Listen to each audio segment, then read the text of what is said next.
Hey guys what's up, कैसे हैं आप सभी लोग। बहुत बहुत स्वागत है आप सबका आज के इस अमेजिंग सेशन में। हम लोग कर रहे हैं टैक्सेशन की revisionary series for CA intermediate May 25 September 25 as well as for January 26 examinations. जितने भी लोग यहां पर नए हैं, मैं पहले आप लोगों को इस रिविजनरी सीरीज के कुछ फीचर्स बता देता हूं। तो यहां पर हम लोग चैप्टर वाइज रिवीजन कर रहे हैं। सारे के सारे चैप्टर्स की 100% कवरेज यहां पर हो रही है। आपको फ्री कलर्ड पीडीएफ नोट्स भी मिल रहे हैं। उन नोट्स का लिंक आपको इस वीडियो के डिस्क्रिप्शन में मिल जाएगा। आप लोग वहां से नोट्स को डाउनलोड कर सकते हो। ये रिविजनरी सीरीज मई 25, सितंबर 25 और जनवरी 26 तीनों अटेम्प्ट्स के लिए एप्लीकेबल है। लेकिन हाँ, सितंबर 25 और जनवरी 26 वाले अटेम्प्ट्स के लिए स्टैट्यूटरी अपडेट जब इंस्टीट्यूट निकालेगा तो उसके बाद में एक सेपरेट अमेंडमेंट वीडियो बनाऊंगा। तो I will make a separate amendment video for DT and GST for September 25 and I will make a separate amendment video for DT as well as for GST for January 26। तो वो मैं करूंगा, तो उसको आप लोग देख सकते हो तब। और यहां पर हम लोग 100% कॉन्सेप्चुअल रिवीजन कर रहे हैं। क्वेश्चंस की प्रैक्टिस आप लोग अपने आप से कर सकते हो यूजिंग माय बुक और एनीबडी एल्सेस बुक। जहां से भी आपने पढ़ाई की आप उनकी बुक से भी कर सकते हो। अगर आप मेरी बुक्स परचेस करना चाहते हो तो इस वीडियो के डिस्क्रिप्शन में आपको बुक्स का लिंक मिल जाएगा। वहां पर ICI study material, RTP, MTP, PYQs हर तरह के क्वेश्चंस हैं, तो आप वहां से क्वेश्चंस की प्रैक्टिस को कर सकते हो। राइट, ये इनकम टैक्स का शेड्यूल है। इनकम टैक्स हम लोगों का कंप्लीट हो चुका है। जीएसटी हम लोग कर रहे हैं और आज हम लोगों को जीएसटी में करना है the chapter of registration under GST. तो यहां पर भी बहुत बढ़िया प्यारे चार्ट्स बने हुए हैं, तो उनके थ्रू हम लोग यहां पर रजिस्ट्रेशन वाला टॉपिक कवर करेंगे। बहुत मजा आएगा, तो इसको आप लोग देखो और वीडियो को लाइक कर देना। कमेंट सेक्शन में कमेंट करके बताना आप लोगों का सेशन कैसा लगेगा। And let's get started with the revision of registration under GST. Registration under GST के लिए भी एक चार्ट मैंने यहां पर बनाया हुआ है और उसके बाद कुछ कुछ और भी चीजें जिनको हम लोग यहां पर टैबुलर फॉर्म पे भी मैंने यहां पर लिख के दिया हुआ है आप लोगों को। ठीक है, तो हम लोग दोनों ही चीजों को करेंगे। Let's get started. तो हम लोग अपना रिवीजन स्टार्ट करने जा रहे हैं of the chapter registration under GST. ठीक है, तो अब इसके लिए मैंने ये वाला चार्ट आप लोगों के लिए बनाया हुआ है। तो आओ एक एक करके हम लोग सेक्शंस देखते हैं। यहाँ पर सबसे पहले section number 22, persons liable for registration. Persons liable for registration, तो यहाँ पर सबसे पहले हम लोग यहाँ पर बात करेंगे कि जो भी पर्सन्स लायबल फॉर रजिस्ट्रेशन होते हैं वो डिपेंड कैसे करता है, वो हम लोग डिटरमिन कैसे करते हैं। वो हम डिटरमिन करते हैं कि उनकी एग्रीगेट टर्नओवर कितनी हो गई है। ठीक है, अगर उनकी एग्रीगेट टर्नओवर 20 लाख या 40 लाख क्रॉस कर जाती है तो हम लोग बोलते हैं कि those persons are liable to get themselves registered. अब एग्रीगेट टर्नओवर का मतलब क्या होता है, तो देखो ये हम लोगों ने कॉम्पोजिशन लेवी पढ़ते हुए भी एग्रीगेट टर्नओवर का मतलब अच्छे से समझा था। मैं एक बार फिर से बता दे रहा हूं। एग्रीगेट टर्नओवर में सब चीजें आ जाती हैं, taxable supplies, exempt supplies, exports, interstate supplies, सब कुछ आ जाता है। क्या नहीं आता इसमें, अगर आपने कुछ जीएसटी वाले टैक्सेस लिए हैं तो वो यहां पर एग्रीगेट टर्नओवर के डेफिनेशन में नहीं आता। और अगर आपने कोई इनवर्ट सप्लाईज लिए जिस पर आपको रिवर्स चार्ज में जीएसटी पे करना है तो वो भी एग्रीगेट टर्नओवर वाली डेफिनेशन में नहीं आएगा, ऑब्वियस सी बात है। ठीक है, अब यहां पर एक चीज मैंने आपको बताई थी कि अगर मान लो आप बैंक में अपना पैसा जमा करते हो और बैंक से आपको इंटरेस्ट मिलता है तो वो इंटरेस्ट भी एग्रीगेट टर्नओवर की डेफिनेशन में कैलकुलेट किया जाता है, मतलब ऐड किया जाता है। तो वो इंटरेस्ट भी आपको ऐड करना है और फिर देखना है कि आपकी 20 लाख या 40 लाख की लिमिट क्रॉस हो रही है या नहीं हो रही है। ठीक है, लेकिन हाँ, अगर आपको कॉम्पोजिशन लेवी की एलिजिबिलिटी देखनी है कि मैं कॉम्पोजिशन स्कीम के लिए एलिजिबल हूं या नहीं, तो आप वो इंटरेस्ट को हटा कर देखोगे। अगर वो जो बैंक से आपको इंटरेस्ट मिला उसको हटाकर अगर 1.5 करोड़ से ऊपर चली जा रही है aggregate turnover, then you are not eligible for composition scheme, otherwise you are eligible for composition scheme. ठीक है, कंसिडरेशंस में क्या है कि should be calculated across all India, includes all branches under the same PAN and include supply made on behalf of principals as well. मतलब agents के लिए क्या हो जाएगा, जो प्रिंसिपल के बिहाफ पर वो सप्लाई कर रहे हैं वो भी यहाँ पर उनकी एग्रीगेट टर्नओवर में ऐड होगा। ठीक है, अब थ्रेशोल्ड लिमिट्स हैं क्या क्या, तो उसके बारे में हम लोग यहाँ बात करते हैं। देखो अगर आप इन 4 स्टेट से सप्लाई कर रहे हो तो आपके लिए रजिस्ट्रेशन कराने की थ्रेशोल्ड लिमिट 10 लाख रुपए है। ठीक है, रजिस्ट्रेशन कराने की थ्रेशोल्ड लिमिट 10 लाख रुपए, और इसके लिए हम लोगों ने जो निमोनिक बनाया था याद करने का, वो बनाया था make my trip to Nagaland. ठीक है, make my trip to Nagaland. तो make my trip to Nagaland, make my trip to Nagaland. ठीक है, make my trip to Nagaland, make my trip to Nagaland under a budget of 10 lakh rupees. ठीक है, make my trip to Nagaland under a budget of 10 lakh rupees. मतलब अगर आप इन 4 state से supply करते हो तो आपका अगर टर्नओवर 10 लाख रुपए क्रॉस हो जाता है, चाहे आप गुड्स दे रहे हो चाहे आप सर्विसेज दे रहे हो, तो आपको जीएसटी में रजिस्ट्रेशन कराना पड़ेगा। ठीक है, अच्छा, अगर आप इन स्टेट से सप्लाई दे रहे हो चाहे गुड्स या सर्विसेज, अगर आप इन स्टेट से सप्लाई दे रहे हो तो फिर 20 लाख रुपए से ऊपर का टर्नओवर होते ही आपको रजिस्ट्रेशन कराना पड़ेगा।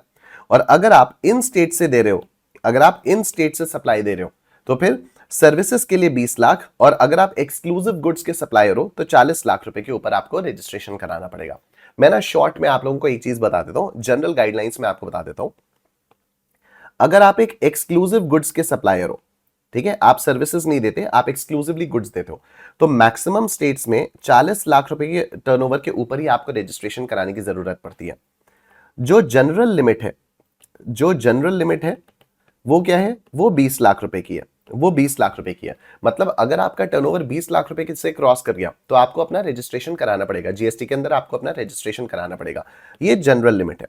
जनरल लिमिट का मतलब क्या हो गया, अगर आप गुड्स और सर्विसेज मिलाकर बेच रहे हो, थोड़े से गुड्स दे रहे हो, थोड़े से आप सर्विसेज दे रहे हो, तो आपको 20 लाख रुपए के ऊपर रजिस्ट्रेशन कराना पड़ेगा। ठीक है, जैसे अभी मैंने आपको बताया कि मैं अपनी बात अगर करूं तो मैं गुड्स भी देता हूं, सर्विसेज भी देता हूं। गुड्स कैसे, मैं बुक्स दे रहा हूं, भले ही बुक्स एग्जेम्प्ट सप्लाईज है, लेकिन फिर भी वो एग्रीगेट टर्नओवर का पार्ट तो बनेंगी बनेंगी, राइट। और मैं सर्विसेज दे रहा हूं, मैं एजुकेशनल सर्विसेज देता हूं, ठीक है। तो अगर मैं एजुकेशनल सर्विसेज दे रहा हूं तो और मैं साथ साथ बुक्स भी दे रहा हूं, तो मैं गुड्स और सर्विसेज दोनों दे रहा हूं, तो मेरे ऊपर रजिस्ट्रेशन के लिए क्या क्राइटेरिया था, मेरे ऊपर रजिस्ट्रेशन का क्राइटेरिया था 20 लाख रुपए। जैसे ही मेरा टर्नओवर साल का 20 लाख को क्रॉस हुआ, मैंने तुरंत अपना जीएसटी में रजिस्ट्रेशन कराया। मान लो मैं सिर्फ गुड्स बेच रहा होता तो मेरे लिए टर्नओवर का थ्रेशोल्ड क्राइटेरिया होता 40 लाख रुपए, ठीक है। अब कुछ स्टेट्स ऐसी हैं, कुछ स्टेट्स ऐसी हैं, कुछ स्टेट्स ऐसी हैं जिन जहां से अगर आप गुड्स सिर्फ एक्सक्लूसिव गुड्स भी दे रहे हो, जहां से अगर आप सिर्फ एक्सक्लूसिव गुड्स भी दे रहे हो तो भी आपको 20 लाख रुपए के ऊपर टर्नओवर पहुंचते ही आपको वो करना पड़ेगा, ठीक है। वो ये स्टेट्स हैं, अरुणा और मेघा सिक्का उछालते हुए पीटी कर रहे थे। अरुणा और मेघा सिक्का उछालते हुए पीटी कर रहे थे, ठीक है। अरुणा और मेघा सिक्का उछालते हुए पीटी कर रहे थे, और किस वैल्यू का सिक्का उछाल रहे थे, 20 रुपए का सिक्का उछाल रहे थे, ठीक है। अरुणा और मेघा सिक्का उछालते हुए पीटी कर रहे थे, तो अरुणा मेघा सिक्का उछालते हुए पीटी कर रहे थे। अरुणाचल प्रदेश, मेघालय, सिक्किम, उत्तराखंड, पुडुचेरी, तेलंगाना, इन स्टेट से अगर आप सप्लाई कर रहे हो, even if you are supplying exclusively goods, even if you are supplying exclusively goods, तो 40 लाख रुपए वाला थ्रेशोल्ड यहां पर अप्लाई नहीं करता, यहां पर 20 लाख रुपए का ही थ्रेशोल्ड अप्लाई करेगा, ठीक है। तो अरुणा और मेघा सिक्का उछालते हुए पीटी कर रहे थे, सिक्का 20 रुपए की वैल्यू का था, ठीक है। तो 20 रुपए से आपको 20 लाख याद आ जाएगा। Make my trip to Nagaland under 10 lakh rupees, make my trip to Nagaland under a budget of 10 lakh rupees. तो अगर इन स्टेट से, मणिपुर, मिजोरम, नागालैंड, त्रिपुरा, अगर आपने इन स्टेट से सप्लाई दी तो फिर आपको 10 लाख की थ्रेशोल्ड के ऊपर आपका रजिस्ट्रेशन कराना पड़ेगा, चाहे आप एक्सक्लूसिवली गुड्स दे रहे हो, एक्सक्लूसिवली सर्विसेज दे रहे हो, कुछ भी है, ठीक है। इसके अलावा अगर आप कहीं से भी एक्सक्लूसिवली गुड्स दे रहे हो, अगर आप एक्सक्लूसिवली गुड्स दे रहे हो तो फिर 40 लाख की लिमिट आती है, अदरवाइज 20 लाख रुपए की लिमिट है। ये बात सबको क्लियर हो रही है, ठीक है। तो ये तो आ गई थ्रेशोल्ड लिमिट्स। उसके बाद कुछ एग्जेम्पशंस के बारे में हम लोग बात करते हैं। तो exclusive supplier of goods with aggregate turnover less than equal to 40 lakh rupees. तो अगर कोई एक्सक्लूसिव सप्लायर ऑफ गुड्स है, मतलब सिर्फ और सिर्फ गुड्स को सप्लाई करता है और उसकी एग्रीगेट टर्नओवर 40 लाख रुपए या उससे कम है, तो उसको रजिस्ट्रेशन लेने की जरूरत नहीं है, ठीक है। तो इसके भी कुछ एक्सेप्शंस हैं, इसके भी कुछ एक्सेप्शंस हैं। इसके क्या एक्सेप्शंस हैं, इसके एक्सेप्शंस है मतलब कि ये एक्सेप्शंस का मतलब क्या हो गया कि ये लोग, इन लोगों का अगर एग्रीगेट टर्नओवर 40 लाख रुपए से कम है तब भी इनको रजिस्ट्रेशन लेना पड़ेगा। तो ये बेसिकली एग्जेम्पशन के एक्सेप्शंस हैं, ठीक है। ये एग्जेम्पशन के एक्सेप्शंस हैं। क्या है, person required to take compulsory registration under section 24। तो सेक्शन 24 में कुछ लोगों को कंपल्सरीली रजिस्ट्रेशन लेना पड़ता है, अगर आप उसमें आते हो तो आपको रजिस्ट्रेशन लेना पड़ेगा। Supplier of specific goods like ice cream, paan masala, tobacco, certain bricks and tyres, तो ये मैन्युफैक्चरर्स हो जाते हैं। तो manufacturers of certain specific goods, not traders. तो यहां पर कायदे से तो होना चाहिए था manufacturers of certain specific goods, ठीक है। यहां पर कायदे से मैन्युफैक्चरर्स होना चाहिए था, तो मैं इसको ठीक करके अपलोड कर दूंगा, ठीक है। मैं यहां पर सप्लायर्स की जगह पर मैन्युफैक्चरर्स कर दूंगा, क्योंकि ट्रेडर्स को कंपल्सरी रजिस्ट्रेशन की जरूरत नहीं है, ठीक है। या नहीं, एक बार मैं चेक करूंगा इसको, ठीक है। या अभी तुरंत ही चेक कर लेते ना, एक बार को, मेरे ख्याल से इसमें थोड़ा सा मुझे कंफ्यूजन है, लेट मी चेक, ठीक है। इनपुट टैक्स क्रेडिट की सॉरी, रजिस्ट्रेशन वाले की पीडीएफ हम लोग डाउनलोड करते हैं और देखते हैं यहां पर।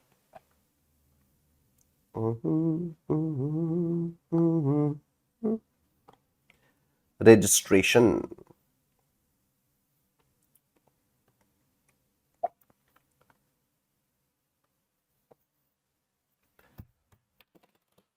कि यहां पर ये सिर्फ मैन्युफैक्चरर्स है या सिर्फ ट्रेडर्स है या कैसा भी है।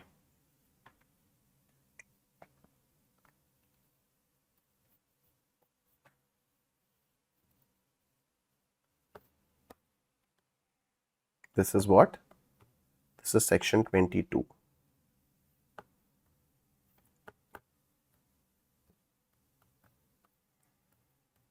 Persons liable for registration.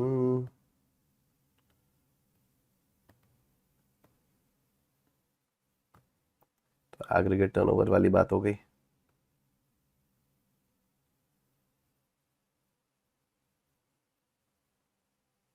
Okay, supplies ही है, persons engage in making supplies. तो मैन्युफैक्चरर्स या ट्रेडर्स वाले आज तक कुछ अलग अलग नहीं दिया हुआ है, ठीक है. बस सिंपली इतना लिखा हुआ है, persons engage in making supplies, तो सप्लायर्स ही होगा यहाँ पर. स्पेसिफिकली मैन्युफैक्चरर्स या ट्रेडर्स वाली बात नहीं होगी. मैन्युफैक्चरर्स वाली बात कॉम्पोजिशन स्कीम के लिए थी कि अगर इन आइटम्स के मैन्युफैक्चरर्स हैं, अगर इन आइटम्स के मैन्युफैक्चरर्स हैं तो वो कॉम्पोजिशन स्कीम में नहीं जा सकते even if their turnover is less than 1.5 crore rupees. ठीक है, तो ठीक हो गया. ठीक, तो एक्सेप्शंस में पहला एक्सेप्शन तो ये हो गया, persons required to take compulsory registration under section 24. तो सेक्शन 24 के अंदर अगर कंपलसरी रजिस्ट्रेशन आपको करवाना है तो फिर आपको कराना ही पड़ेगा even if your turnover is less than 40 lakh rupees. दूसरा क्या हो गया, suppliers of specific goods like ice cream, paan masala, tobacco, certain bricks and tiles. तो ये अगर आप इन गुड्स की सप्लाई कर रहे हो, चाहे आप मैन्युफैक्चरिंग कर रहे हो चाहे आप ट्रेडिंग कर रहे हो, तो कॉम्पोजिशन स्कीम वाले चैप्टर में हम लोगों ने देखा था कि अगर ice cream, paan masala, tobacco, certain bricks and tiles की अगर आप मैन्युफैक्चरर हो तो 1.5 करोड़ से कम आपका टर्नओवर होने पर भी आप कॉम्पोजिशन स्कीम के लिए एलिजिबल नहीं होंगे. लेकिन वहां पर क्या था कि if you are a trader of ice cream, paan masala, tobacco and certain bricks and tiles, तो अगर आपका टर्नओवर 1.5 करोड़ से कम है तो आप कॉम्पोजिशन स्कीम के लिए एलिजिबल हो सकते हो. लेकिन यहां पर रजिस्ट्रेशन आप लोगों के लिए कंपलसरी है, चाहे आप मैन्युफैक्चरर हो चाहे आप ट्रेडर हो. ठीक है, ओके. मतलब अगर आप ये स्पेसिफिक सप्लाईज दे रहे हो तो even if your turnover is less than 40 lakh rupees, क्योंकि ये तो एक्सक्लूसिव गुड्स हो गए ना, तो even if your turnover is less than 40 lakh rupees आपको रजिस्ट्रेशन करना पड़ेगा. नेक्स्ट है, persons engage in making intra state supplies in the states of Arunachal Pradesh, Manipur, Meghalaya, Mizoram, Nagaland, Puducherry, Sikkim, Telangana, Tripura, Uttarakhand. ये कुछ नहीं है, इसमें लोड लेने की जरूरत नहीं है, ये सारी की सारी ये वाली स्टेट्स हैं.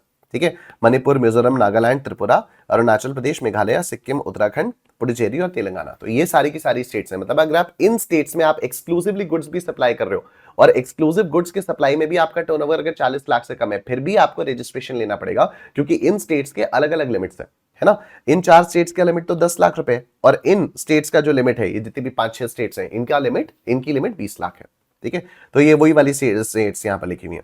और दूसरा है, नेक्स्ट है, पर्सन्स ऑब्टेनिंग वॉलंटरी रजिस्ट्रेशन और those wishing to continue registration. तो अगर आपने किसी ने वॉलंटरी रजिस्ट्रेशन ले लिया तो टर्नओवर से तो कोई फर्क ही नहीं पड़ रहा. ठीक है, तो ये वाली बात. नेक्स्ट स्पेसिफिक्स में आते हैं. तो required for place of business where taxable supplies are made. तो रजिस्ट्रेशन आपको कहां पर लेना होगा, उस प्लेस ऑफ बिजनेस का लेना होगा जहां से आप टैक्सेबल सप्लाईज कर रहे हो. ठीक है, आपको रजिस्ट्रेशन उस वाली प्लेस ऑफ बिजनेस का लेना होगा जहां से आप टैक्सेबल सप्लाईज कर रहे हो. फिर देखो, not required for place of business from where exempt या non taxable supplies are made. अगर आपका कोई एक प्लेस ऑफ बिजनेस है जहां से आप सिर्फ एग्जेम्प्ट या नॉन टैक्सेबल सप्लाईज दे रहे हो, तो वहां पर आपको रजिस्ट्रेशन लेने की कोई जरूरत नहीं है. Transferee of business transfer must obtain fresh registration. मतलब अगर मान लो मैंने अपना बिजनेस आपको ट्रांसफर कर दिया तो आपको एक फ्रेश रजिस्ट्रेशन लेना पड़ेगा. ठीक, registration effective from the date of incorporation for amalgamation और डीमर्जर ट्रांसफर्स. तो जिस दिन से इनकॉर्पोरेशन होगा उस दिन से आपका रजिस्ट्रेशन इफेक्टिव हो जाएगा. मतलब जैसे ही ट्रांसफर हुआ बिजनेस, आपको फ्रेश रजिस्ट्रेशन लेना है. अब ये रजिस्ट्रेशन इफेक्टिव कौन सी डेट से होगा, जिस दिन आपकी कंपनी का इनकॉर्पोरेशन हुआ. ठीक है, तो ये हम लोगों का यहां पर सेक्शन 22 आकर कंप्लीट हो जाता है. अब हम लोग आते हैं सेक्शन 23 पर, persons not liable for registration.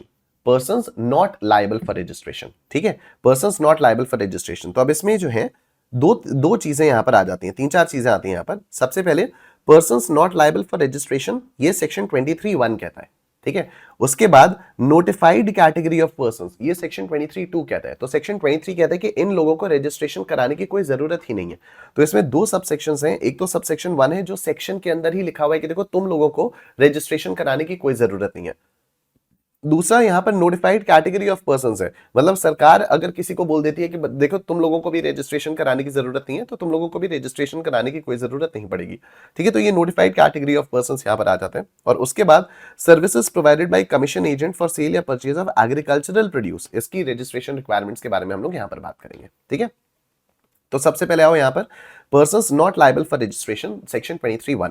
तो अगर कोई बंदा एक्सक्लूसिवली नॉन टैक्सेबल गुड्स या सर्विसेज को सप्लाई कर रहा है, exclusively non taxable supply goods को या सर्विसेज को सप्लाई कर रहा है, तो उसके वो रजिस्ट्रेशन लेने की कोई जरूरत नहीं है। दूसरा, exclusively making supply of Holi exempted goods और सर्विसेज। तो अगर कोई बंदा सिर्फ होली एग्जेम्प्टेड गुड्स कर रहा है, ठीक है, होली एग्जेम्प्टेड गुड्स, मतलब यहां पर था नॉन टैक्सेबल गुड्स और सर्विसेज, यहां है होली एग्जेम्प्टेड गुड्स और सर्विसेज, ठीक है। तो अगर ये कोई बंदा नॉन टैक्सेबल गुड्स या सर्विसेज के लिए सप्लाई कर रहा है एक्सक्लूसिवली, तो उसको रजिस्ट्रेशन लेने की जरूरत नहीं है। अगर कोई होली एग्जेम्प्टेड गुड्स या सर्विसेज की सप्लाई कर रहा है तो उसको रजिस्ट्रेशन करने की जरूरत नहीं है।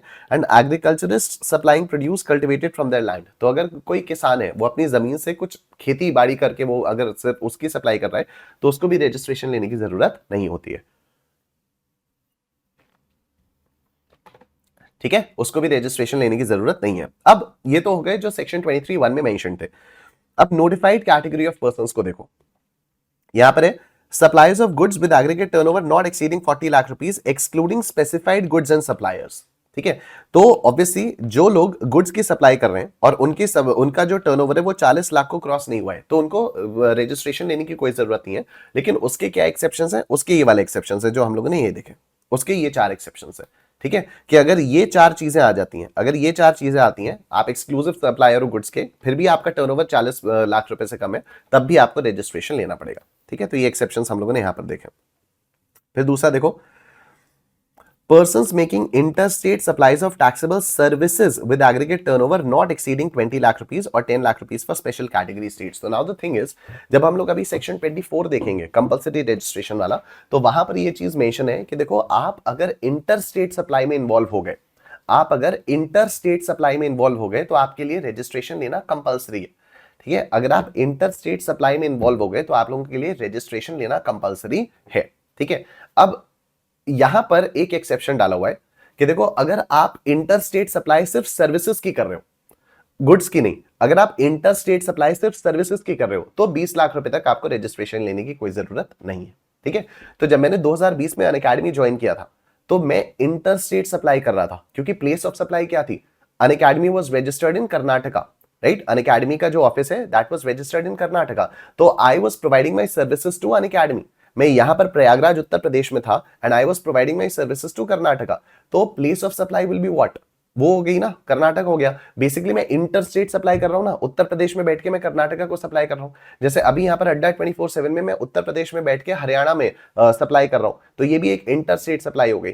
तो अनअकैडमी में जब मैंने ज्वाइन किया था तो आइडियली तो इंटर स्टेट सप्लाई पर अगर रेस्ट्रिक्शन था तो मुझे ज्वाइन करते ही तुरंत ही अपना रजिस्ट्रेशन कराने की जरूरत पड़ जाती, लेकिन पड़ी नहीं। क्यों? क्योंकि ये चीज यहां पर मेंशन थी कि भाई अगर आप सिर्फ सर्विसेज सप्लाई कर रहे हो इंटर स्टेट और 20 लाख रुपए तक आप सर्विसेज सप्लाई कर रहे हो तो आपको जीएसटी में रजिस्टर कराने की कोई जरूरत नहीं है। 20 लाख रुपए से जब ज्यादा हुआ मेरा एग्रीगेट टर्नओवर, तब मुझे जीएसटी में रजिस्ट्रेशन अपना कराना पड़ा, ठीक है। Persons engaged in making taxable supplies liable to be paid on reverse charge basis। अगर मान लो मैं कोई ऐसी सप्लाईज कर रहा हूं जिस पर मेरा रेसिपिएंट रिवर्स चार्ज में जीएसटी पे करेगा, तो मुझे रजिस्ट्रेशन कराने की क्या जरूरत है, ठीक है। तो मुझे रजिस्ट्रेशन कराने की कोई जरूरत नहीं है। लेकिन अब यहां पर आया हुआ है अमेंडमेंट। क्या अमेंडमेंट आया हुआ है? However, nothing contained in this notification shall apply to any person engaged in the supply of metal scrap falling under chapters 72 to 81 in the first schedule to Customs Tariff Act 1975। तो ये एक important है, मई 25, September 25, जनवरी 26 के लिए इस पर question आ सकता है। इंपॉर्टेंट अमेंडमेंट है। अमेंडमेंट क्या कहता है? नॉर्मली क्या है कि अगर मैं कोई ऐसी सप्लाईज दे रहा हूं जिस पर रेसिपिएंट को रिवर्स चार्ज में जीएसटी पे करना है, फॉर एग्जांपल लॉयर्स की अगर हम लोग बात करते हैं, तो लॉयर्स जो भी लीगल सर्विसेज प्रोवाइड करते हैं आपको, या आर्बिट्रल ट्रिब्यूनल्स जो भी आपको लीगल सर्विसेज प्रोवाइड करते हैं, उन पर हमेशा रिवर्स चार्ज में जीएसटी देना पड़ता है। लाइक माई चाचा इज अ लॉयर, ठीक है, तो मेरे चाचा जीएसटी में रजिस्टर्ड नहीं है, उनका टर्नओवर जितने का भी हो वो जीएसटी में रजिस्टर्ड नहीं है, क्योंकि अगर वो किसी बिजनेस एंटिटी को सर्विस प्रोवाइड कर रहे हैं तो business entity is supposed to pay tax under reverse charge mechanism, right. तो अगर मैं कोई ऐसी सप्लाई में इन्वॉल्व हूं जिस पर सामने वाले को, मेरे रेसिपिएंट को रिवर्स चार्ज में जीएसटी पे करना है, तो मुझे रजिस्ट्रेशन कराने की कोई जरूरत ही नहीं है। लेकिन अगर मान लो मैं मेटल स्क्रैप की सप्लाई कर रहा हूं, अगर मैं मेटल स्क्रैप की सप्लाई कर रहा हूं, तो इवन दो इस पर रिवर्स चार्ज में जीएसटी देना पड़ता है रेसिपिएंट को, लेकिन फिर भी इसके लिए मुझे जीएसटी का रजिस्ट्रेशन कराना पड़ेगा, ठीक है। तो however nothing contained in this notification shall apply to any person engaged in the supply of metal scrap falling under chapters 72 to 81 in the first schedule to the Customs Tariff Act 1975. तो ये जो customs tariff act 1975 है, ये तो basically आप लोग CA final में पढ़ोगे, लेकिन उसका एक छोटा सा पोर्शन यहाँ पर आ गया है और इन लोगों ने उसको सीए इंटरमीडिएट के सिलेबस में भी इंक्लूड कर दिया है। तो मेटल स्क्रैप की अगर आप सप्लाई कर रहे हो तो इवन दो रेसिपिएंट को रिवर्स चार्ज में जीएसटी पे करना है, फिर भी आपको अपना रजिस्ट्रेशन तो कराना ही पड़ेगा। दूसरा, persons making interstate taxable supply of notified handicraft goods up to 20 lakh rupees. अब ध्यान से मेरी बात सुनना। अभी मैंने आपको बताया कि इंटरस्टेट सप्लाई के लिए कंपलसरी रजिस्ट्रेशन कराना पड़ता है। एक एक्सेप्शन उसका था कि if I am supplying interstate supply of only services, तो I can supply interstate supply of services till 20 lakh rupees and without getting registered. अब गुड्स के केस में भी एक यहां पर एक्सेप्शन आया है, एक यहां पर एक्सेप्शन ये दिया हुआ इन लोगों ने कि अगर आप notified handicraft goods interstate supply कर रहे हो, अगर आप इंटरस्टेट सप्लाई कर रहे हो नोटिफाइड हैंडीक्राफ्ट गुड्स की, तो 20 लाख रुपए के टर्नओवर तक आपको रजिस्ट्रेशन कराने की जरूरत नहीं है। मतलब इंटरस्टेट कर सकते हो, नोटिफाइड हैंडीक्राफ्ट गुड्स की सप्लाई आप इंटरस्टेट कर सकते हो। दूसरा, casual taxable person making taxable supplies of handicraft goods and handmade shawls, stools etcetera. Normally casual taxable person को कंपलसरी रजिस्ट्रेशन कराना पड़ता है, नॉर्मली कैजुअल टैक्सेबल पर्सन को कंपलसरी रजिस्ट्रेशन कराना पड़ता है, लेकिन अगर casual taxable person handicraft goods की या हैंडमेड शॉल्स या स्टूल्स वगैरह की सप्लाई कर रहा है तो 20 लाख रुपए के टर्नओवर तक उसको भी रजिस्ट्रेशन कराने की जरूरत नहीं होती है। और नेक्स्ट है supply of goods through ECO required to collect TCS under section 52। ठीक है, अगर कोई मैं ECO goods supply of goods देख रहे हो, सप्लाई ऑफ गुड्स, मैं गुड्स की सप्लाई कर रहा हूं इलेक्ट्रॉनिक कॉमर्स ऑपरेटर के थ्रू, मैं इलेक्ट्रॉनिक कॉमर्स ऑपरेटर के थ्रू, इलेक्ट्रॉनिक कॉमर्स ऑपरेटर का मतलब हम लोगों को पता है, चार्ज ऑफ जीएसटी वाले चैप्टर के रिवीजन में हम लोगों ने पढ़ा था। ठीक है, जैसे अड्डा 24/7 भी क्या है, इलेक्ट्रॉनिक कॉमर्स ऑपरेटर है। मैंने अपना प्रोडक्ट यहां पर लिस्ट किया, आपने मेरे प्रोडक्ट को ढूंढा, अड्डा 24/7 is working like an electronic commerce operator.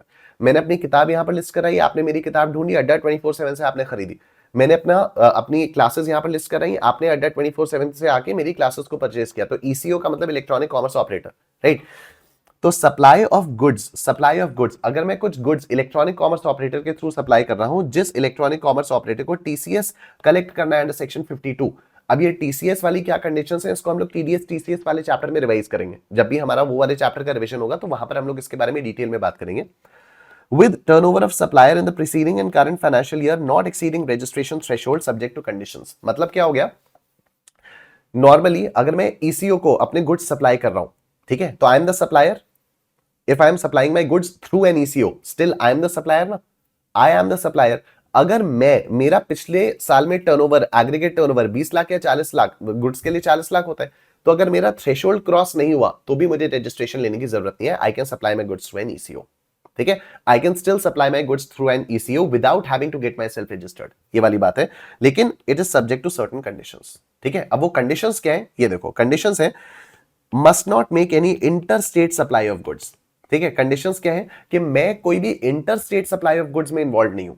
ठीक है, मैं अगर ईसीओ के थ्रू गुड्स सप्लाई कर रहा हूं तो मुझे जीएसटी में रजिस्ट्रेशन लेने की कोई जरूरत नहीं पड़ेगी, लेकिन कंडीशन क्या है कि I should not be making inter state supply of goods.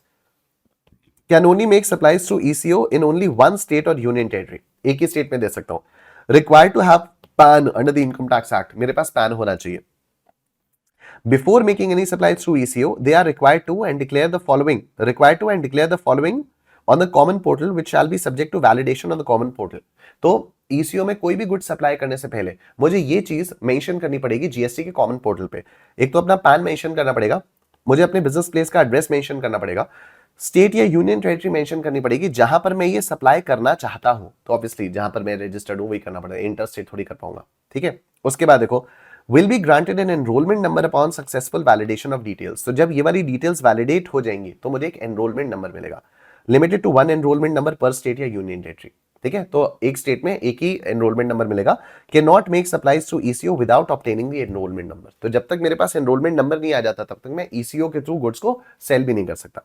If granted registration under section 25 of the CGST act letter, the enrollment number ceases to be valid from the registration's effective date। ठीक है, तो अभी तो मैं बिना register हुए eco पे अपने गुड्स को लिस्ट करवा रहा हूं और उसको बेच रहा हूं। आगे चलकर मान लो मेरा टर्नओवर, आगे चलकर maybe I would become liable to get my self registered under GST. तो जब मुझे जीएसटी का रजिस्ट्रेशन नंबर मिल जाएगा तो ये जो एनरोलमेंट नंबर मिला हुआ है ये इनवैलिड हो जाएगा।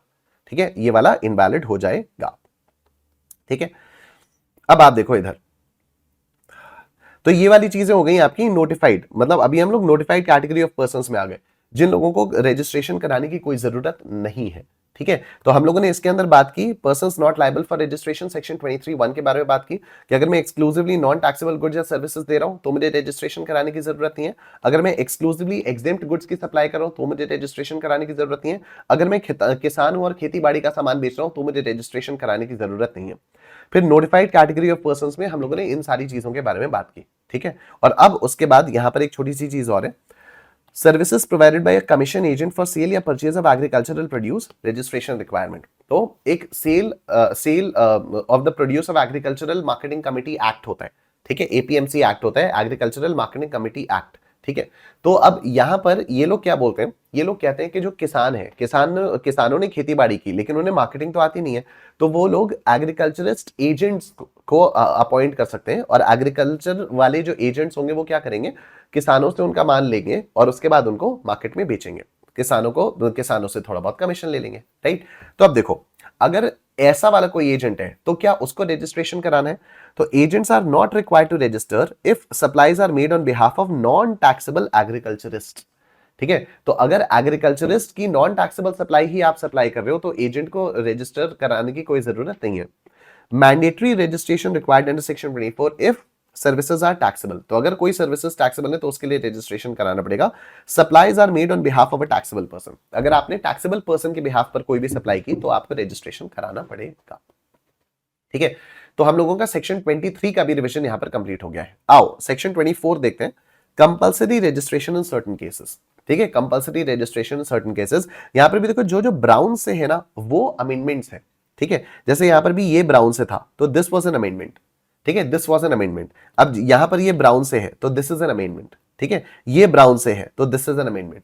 तो रजिस्ट्रेशन वाले चैप्टर में जहां जहां पर भी ब्राउन से है तो वो अमेंडमेंट्स है। ठीक है, तो कंपल्सरी रजिस्ट्रेशन के बारे में बात करते हैं सर्टेन केसेस। देखो, persons making any interstate taxable supply, persons making any interstate taxable supply, तो अगर वही हम लोगों ने बात की, अगर इंटरस्टेट टैक्सेबल सप्लाई है तो आपको क्या करना पड़ेगा, आपको कंपल्सरी रजिस्ट्रेशन लेना पड़ेगा। इसमें एग्जेम्पशन क्या है, exemption for interstate supplies of taxable services with turnover not exceeding 20 lakh rupees या 10 lakh rupees for special category states. अभी अभी हम लोगों ने देखा, तो जो सेक्शन 23 में हम लोगों ने देखा कि इंटरस्टेट टैक्सेबल सप्लाईज अगर आप कर रहे हो 20 लाख तक तो आपको रजिस्ट्रेशन लेने की जरूरत नहीं है। That is basically an exception to this. ठीक है, ओके, तो कैजुअल टैक्सेबल पर्संस को रजिस्ट्रेशन लेना कंपलसरी है, लेकिन अभी अभी हम लोगों ने सेक्शन 23 में देखा कि अगर कोई कैजुअल टैक्सेबल पर्सन सिर्फ नोटिफाइड हैंडीक्राफ्ट गुड्स को या हैंडमेड शॉल्स, स्टोल्स वगैरह को बेच रहा है तो उसका टर्नओवर अगर 20 लाख रुपए तक है तब तक उसको रजिस्ट्रेशन लेने की जरूरत नहीं है। तो exemption for casual taxable persons making interstate taxable supplies of notified handicraft goods having a threshold limit of 20 lakh rupees। ठीक है, उसके बाद देखो, persons required to pay tax under reverse charge। suppose I'm a business entity और मैं किसी lawyer से services ले रहा हूं। मैं बिजनेस एंटिटी हूं, मेरा टर्नओवर 20 लाख को क्रॉस नहीं हुआ है। ठीक है, मैं बिजनेस एंटिटी हूं, मेरा टर्नओवर 20 लाख क्रॉस नहीं हुआ है, लेकिन मैं एक लॉयर से सर्विसेज ले रहा हूं। अगर लॉयर एक बिजनेस एंटिटी को सर्विसेज देता है तो business entity suppose to pay tax under reverse charge, तो मुझे रिवर्स चार्ज में टैक्स पे करना पड़ेगा, तो मुझे अपने लिए कंपल्सरीली रजिस्टर भी करना पड़ेगा। ठीक है, इसमें क्या एग्जेम्पशन है, exemption for persons engaged exclusively in making outward taxable supplies, tax on which is liable to be paid on reverse charge basis under section 93 except supplies of metal scrap, chapter 72 to 81। ठीक है, तो अब अगर मान लो मैं exclusively exempt supplies में engage कर रहा हूं, ठीक है, तो मेरे लिए ये एक्सेप्शन आ जाता है। आइडियली क्या हुआ, if I am a business entity and I am taking services from a lawyer, ठीक है, तो I have to pay GST on reverse charge.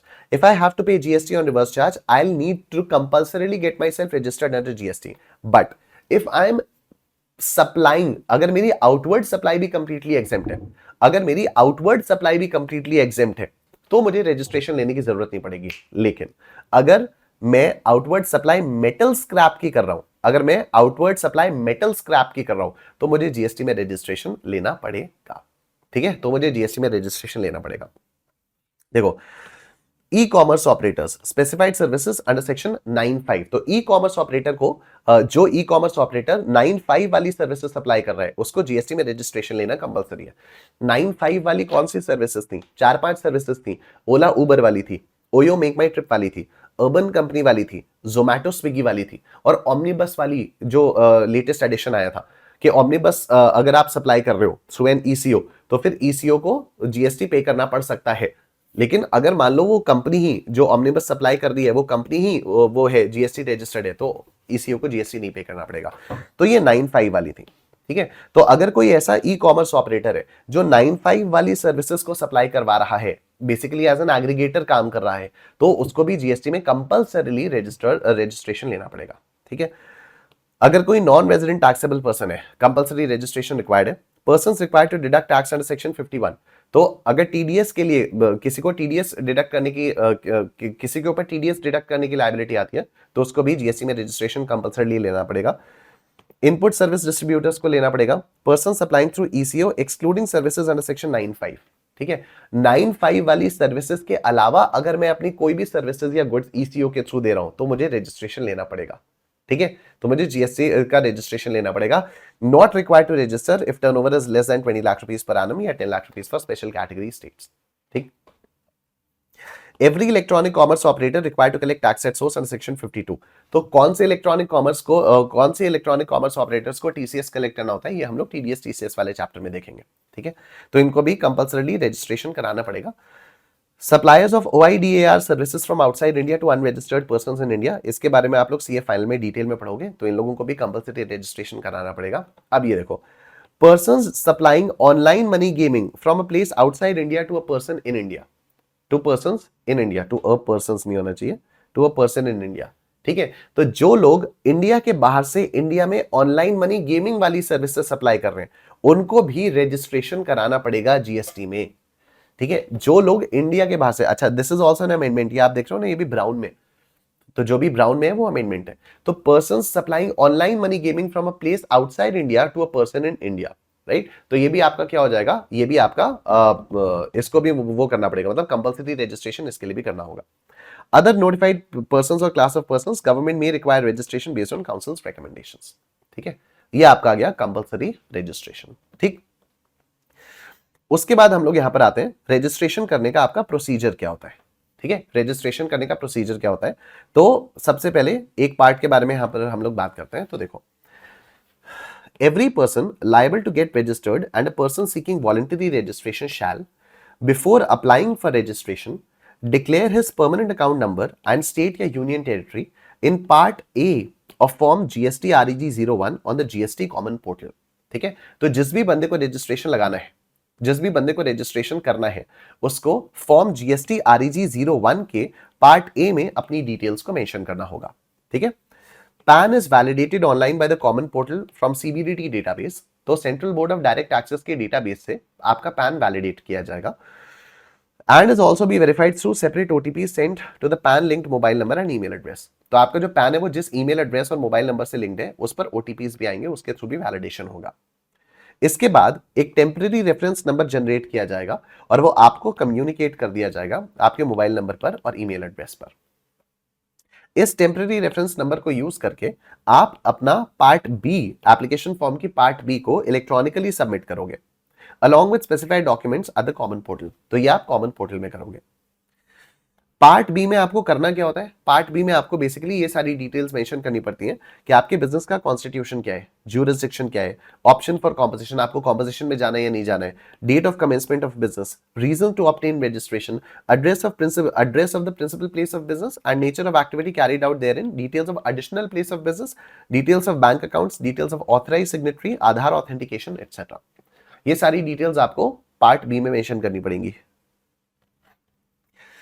On receipt of such application, जब आप ये वाली एप्लीकेशन दे दोगे, an acknowledgement in the prescribed form shall be issued to the applicant electronically। तो आपको इलेक्ट्रॉनिकली एक वो acknowledgement मिल जाएगा।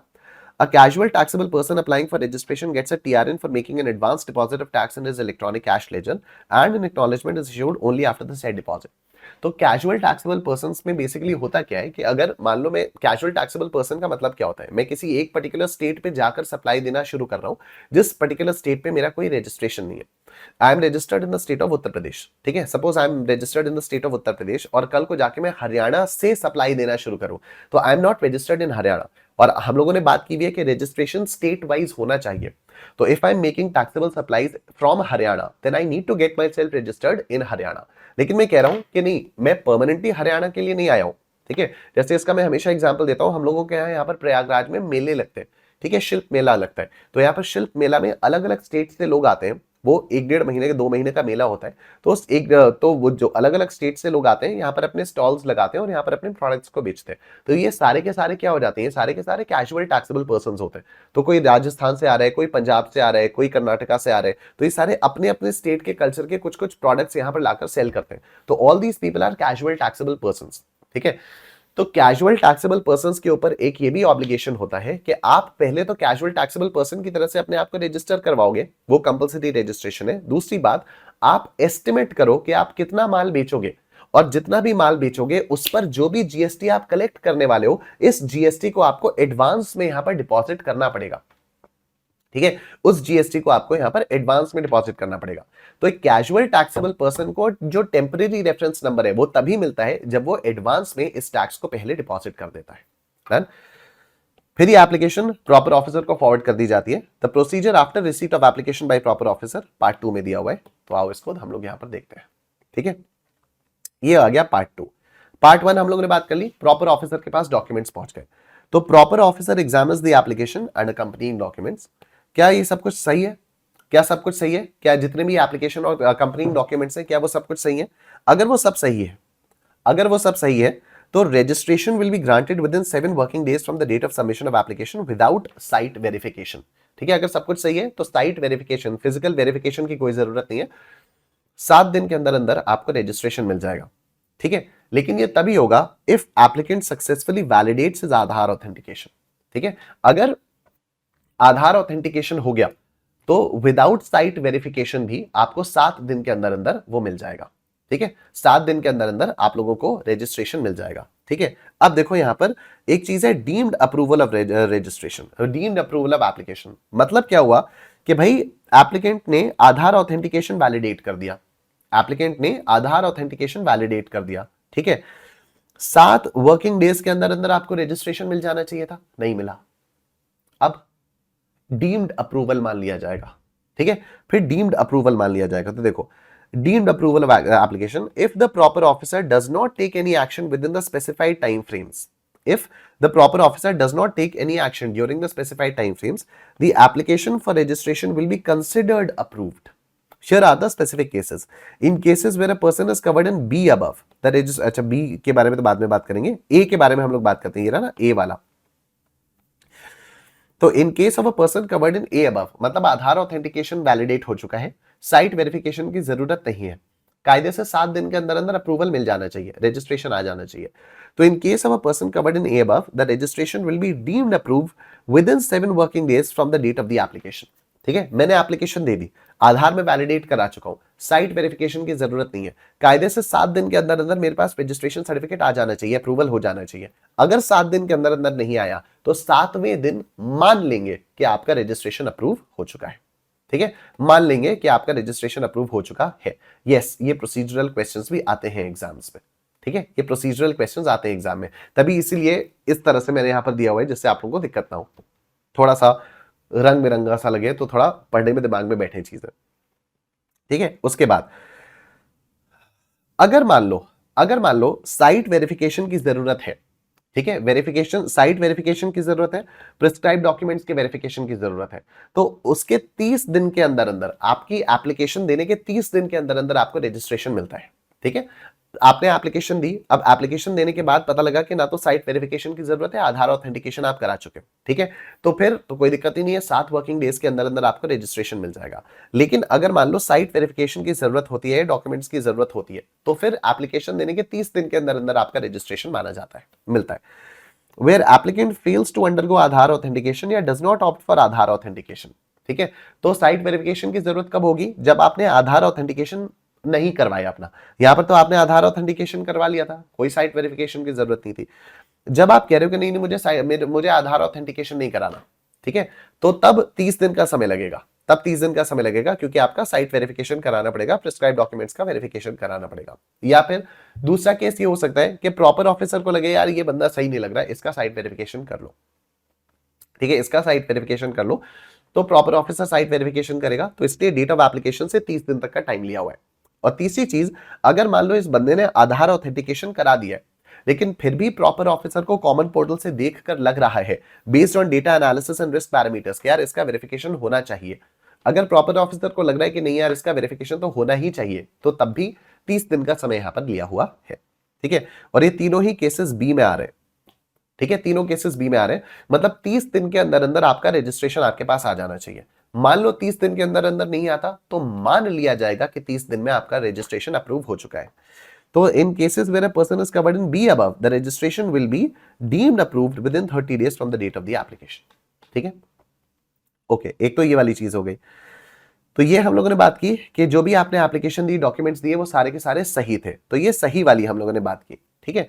अगर मान लो ये सही नहीं थे तो क्या होगा, आपने जो भी एप्लीकेशन दी, जो भी आपने डॉक्यूमेंट्स दिए, मान लो वो सही नहीं थे, फिर तो proper officer issues notification thereby seeking clarification information और documents from the application applicant electronically. तो अब प्रॉपर ऑफिसर आपको नोटिस भेजेगा कि भाई समझाओ, ये समझ में नहीं आ रहा, समझाओ इसको,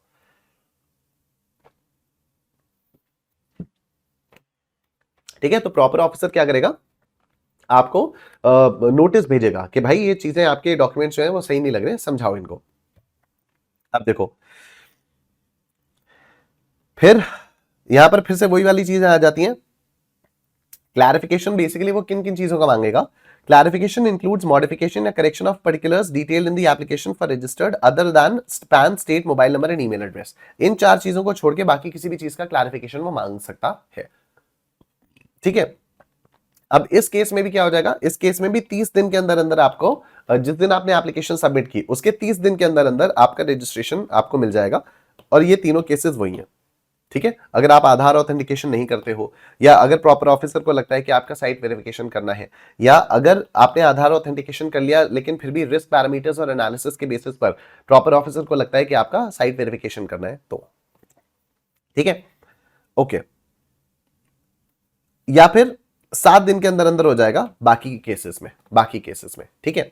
अब देखो इन सब में हम लोग ये देखते हैं कि मतलब प्रॉपर ऑफिसर ने आपसे डॉक्यूमेंट्स मांगे, आपसे नोटिफिकेशन मांगा, आपसे आपको नोटिस दिया और आपसे क्लैरिफिकेशन मांगा, ठीक है।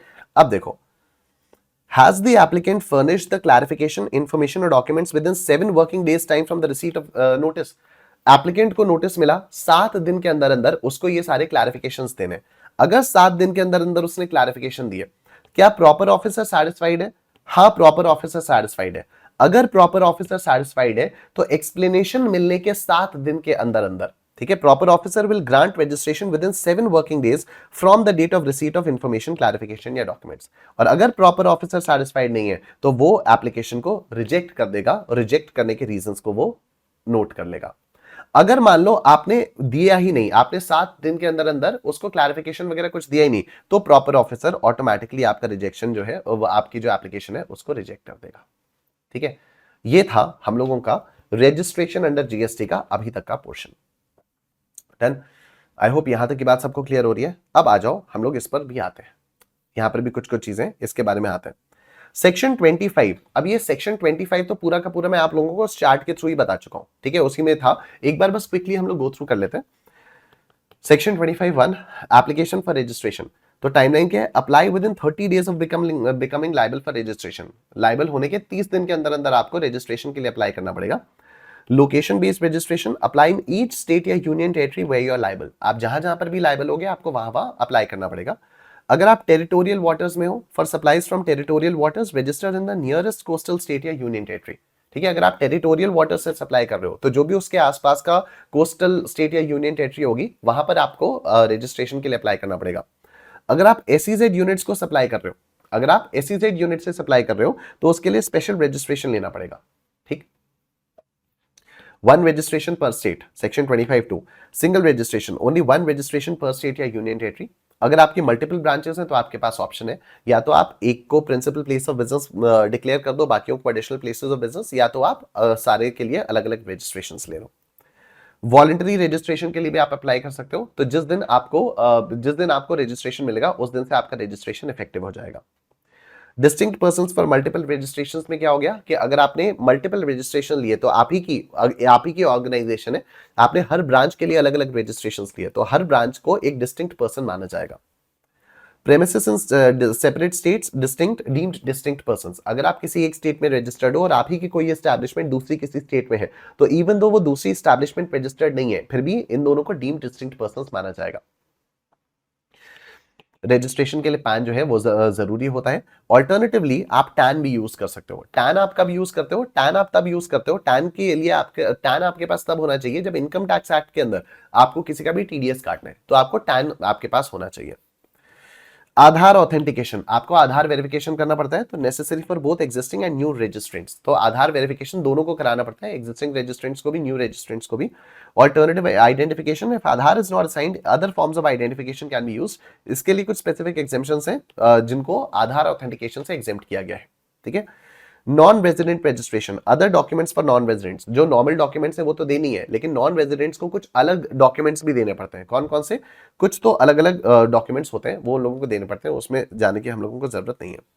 Mandatory registration for non compliance, automatic registration हो जाता है। If liable persons fail to register, authorities can register them. ठीक है, अगर आप लाइबल हो लेकिन फिर भी आप अप्लाई नहीं कर रहे हो, तो आपको जो अथॉरिटीज है वो ऑटोमेटिकली आपको अपने आप भी रजिस्टर कर सकती हैं। Unique identity number, UIN for specific entities, specialized agencies, consulates etc. can get a UIN or tax refunds for tax refunds। ठीक है, तो जो ये स्पेसिफिक एंटिटीज होती हैं जैसे स्पेशलाइज एजेंसीज हो गई या कॉन्सुलेट्स वगैरह हो गए, तो इनको एक यूनिक आइडेंटिफिकेशन नंबर मिलता है, यूनिक आइडेंटिटी नंबर मिलता है, जिसके बेसिस पर ये लोग टैक्स के रिफंड्स ले सकते हैं। Registration, verification and approval. Verification process. Registration is verified within 3 working days. Deemed approval if not rejected or queried within the prescribed period, registration is considered granted, जो हम लोग ऑलरेडी देख चुके हैं। ठीक है। एप्लीकेशन फॉर रजिस्ट्रेशन, इसके बारे में भी हम लोगों ने पूरा का पूरा पढ़ा। वो जो पार्ट ए पार्ट बी था, जो चार्ट में अभी हम लोगों ने देखा, पार्ट 1 पार्ट 2, वो सारी चीजें यहाँ पर लिखी हुई हैं कि आपको अपना पैन देना पड़ेगा, जीएसटी REG 01 के पार्ट ए में आपको भरना पड़ेगा, इन लोगों के लिए एग्जेम्पशंस हैं, इन लोगों को वो करने की जरूरत नहीं है, आपका पैन वैलिडेट होगा, आपको टेम्परेरी रेफरेंस नंबर मिलेगा, फिर आप उसके बेसिस पर अपनी एप्लीकेशन सबमिट करोगे, आपको आधार ऑथेंटिकेशन करना होगा। ठीक है, अब ये जो आधार ऑथेंटिकेशन वाली बात है, इसके बारे में हम लोग यहाँ पर बात करते हैं। ठीक है, इसमें ये जो आधार ऑथेंटिकेशन है, इससे रिलेटेड आप लोग क्वेश्चंस एग्जाम में एक्सपेक्ट कर सकते हो। ठीक है, तो applicant opting for Aadhaar authentication must complete the process during application submission. ठीक है, तो अगर आपने आधार ऑथेंटिकेशन के लिए ऑप्ट किया है, तो एप्लीकेशन सबमिशन के समय ही आपको आधार को ऑथेंटिकेट करना पड़ेगा। Date of submission earlier of date of Aadhaar authentication या 15 days from submission of part B of GST REG 01। ठीक है, तो आपको ये इन दोनों में से जो भी डेट पहले आएगी उसमें आपको अपना आधार ऑथेंटिकेशन सबमिट करना पड़ेगा। बायोमेट्रिक बेस्ड आधार ऑथेंटिकेशन, ये क्या है? Required for applicants identified on data analysis and risk parameters. Right, तो जैसे अभी हम लोग थोड़ी देर पहले बात कर रहे थे ना कि अगर प्रॉपर ऑफिसर ने डेटा एनालिसिस किया, रिस्क पैरामीटर्स को आइडेंटिफाई किया और उसके बेसिस पर उसको लगा कि यार इस बंदे का हमें साइट वेरिफिकेशन वगैरह करना होगा, तो उसका फिर आधार ऑथेंटिकेशन भी बायोमेट्रिक बेस्ड होगा। ठीक है, रेटिना स्कैन, थंब स्कैन वगैरह वगैरह। Biometric verification individual, verification of biometric data and capturing of photograph for individuals. ठीक है, तो इंडिविजुअल्स के लिए कैसे होगा? बायोमेट्रिक डेटा और फोटो वगैरह ली जाएगी, उससे ऑथेंटिकेट किया जाएगा। नॉन इंडिविजुअल्स के लिए process as notified under section 25(6)(c) for non individual applicants. Document verification, तो verification of original uploaded documents as notification as at a notified facilitation centre. Completion of application, application considered complete only after biometric authentication and document verification। तो आपकी application complete तभी मानी जाएगी जब biometric authentication हो जाएगा और आपके डॉक्यूमेंट का वेरिफिकेशन हो जाएगा। Exemption notification, central government may notify states या union territories where biometric based Aadhaar authentication is exempted। तो ये कुछ स्टेट्स यहाँ पर इन लोगों ने exempt की हुई हैं, वो हम लोगों के सिलेबस में है ही नहीं। ठीक है, नॉन आधार ऑथेंटिकेशन देखो, तो photograph and document verification is required for applicants not opting for Aadhaar authentication. तो अगर आपने आधार ऑथेंटिकेशन के लिए ऑप्ट नहीं किया है, तो आपका वेरिफिकेशन कैसे होगा? तो फोटोग्राफ से आपका वेरिफिकेशन होगा और बाकी डॉक्यूमेंट्स का वेरिफिकेशन होगा। अगर आप एक इंडिविजुअल एप्लीकेंट हो तो आपकी फोटो ली जाएगी, अगर आप एक नॉन इंडिविजुअल एप्लीकेंट हो तो फोटोग्राफ ऑफ नोटिफाइड इंडिविजुअल्स, जैसे मान लो आप कंपनी फर्म वगैरह हो तो आपका वेरिफिकेशन कैसे होगा, तो अगर आप एक कंपनी हो तो मैनेजिंग डायरेक्टर्स का या डायरेक्टर्स वगैरह का हो जाएगा, जो भी ऑथराइज सिग्नेटरी होगा। अगर आप पार्टनरशिप फर्म हो तो पार्टनर्स का फोटोग्राफ वगैरह ले ली जाएगी, उस तरह से ऑथेंटिकेशन होगा। Document verification, verification of original documents at notified facilitation centre, completion of application, application deemed complete only after photograph and document verification. ठीक है, तभी आपकी एप्लीकेशन कंप्लीट मानी जाएगी। फिर e acknowledgement, acknowledgement issued after receiving the application, an electronic acknowledgement form GST REG 02 is issued. तो एक बार आपकी एप्लीकेशन अगर मिल जाती है डिपार्टमेंट को, जब डिपार्टमेंट को आपकी एप्लीकेशन मिल जाती है तो उसके बाद फिर ये GST REG 02 के इलेक्ट्रॉनिक एक्नॉलेजमेंट इशू किए जाते हैं। Casual taxable person, temporary reference number for casual taxable person, a temporary reference number is provided for advance tax deposit। तो ये मैंने आपको बताया कि casual taxable persons को पहले advance tax देना पड़ता है, तभी उसको जाकर temporary reference number मिल जाता है। ठीक है, फिर अब आप इधर देखो verification of the application and approval. अब ये कैसे होता है, तो सबसे पहले इनिशियल एप्लीकेशन का रिव्यू होता है, examination by officer, the proper officer reviews the application and it's documents. तो प्रॉपर ऑफिसर क्या करेगा, आपकी एप्लीकेशन को रिव्यू करेगा, डॉक्यूमेंट्स को रिव्यू करेगा। Standard approval time, if all is in order, approval is granted with in 7 working days. ठीक है, 7 दिन के अंदर अंदर अप्रूवल हो जाता है। ये सारी चीजें हम लोग उस चार्ट में कर चुके हैं। Extended approval time under specific conditions like failure to authenticate Aadhaar or need for physical verification, approval may take up to 30 days। ठीक है, और डीम्ड अप्रूवल क्या आ जाता है, 7 वर्किंग डेज, मतलब सॉरी डीम्ड अप्रूवल नहीं, यहां पर आपका जो अप्रूवल है वो 7 वर्किंग डेज के अंदर होता है, यहां पर 30 दिन के अंदर होता है, टाइम फ्रेम ये हो गया। फिर देखो deficiency in application, issuance of notice. अगर मान लो आपकी एप्लीकेशन में कोई डेफिशिएंसी निकलती है तो आपको नोटिस दिया जाता है, और फिर वो 30 दिन के अंदर अंदर होता है।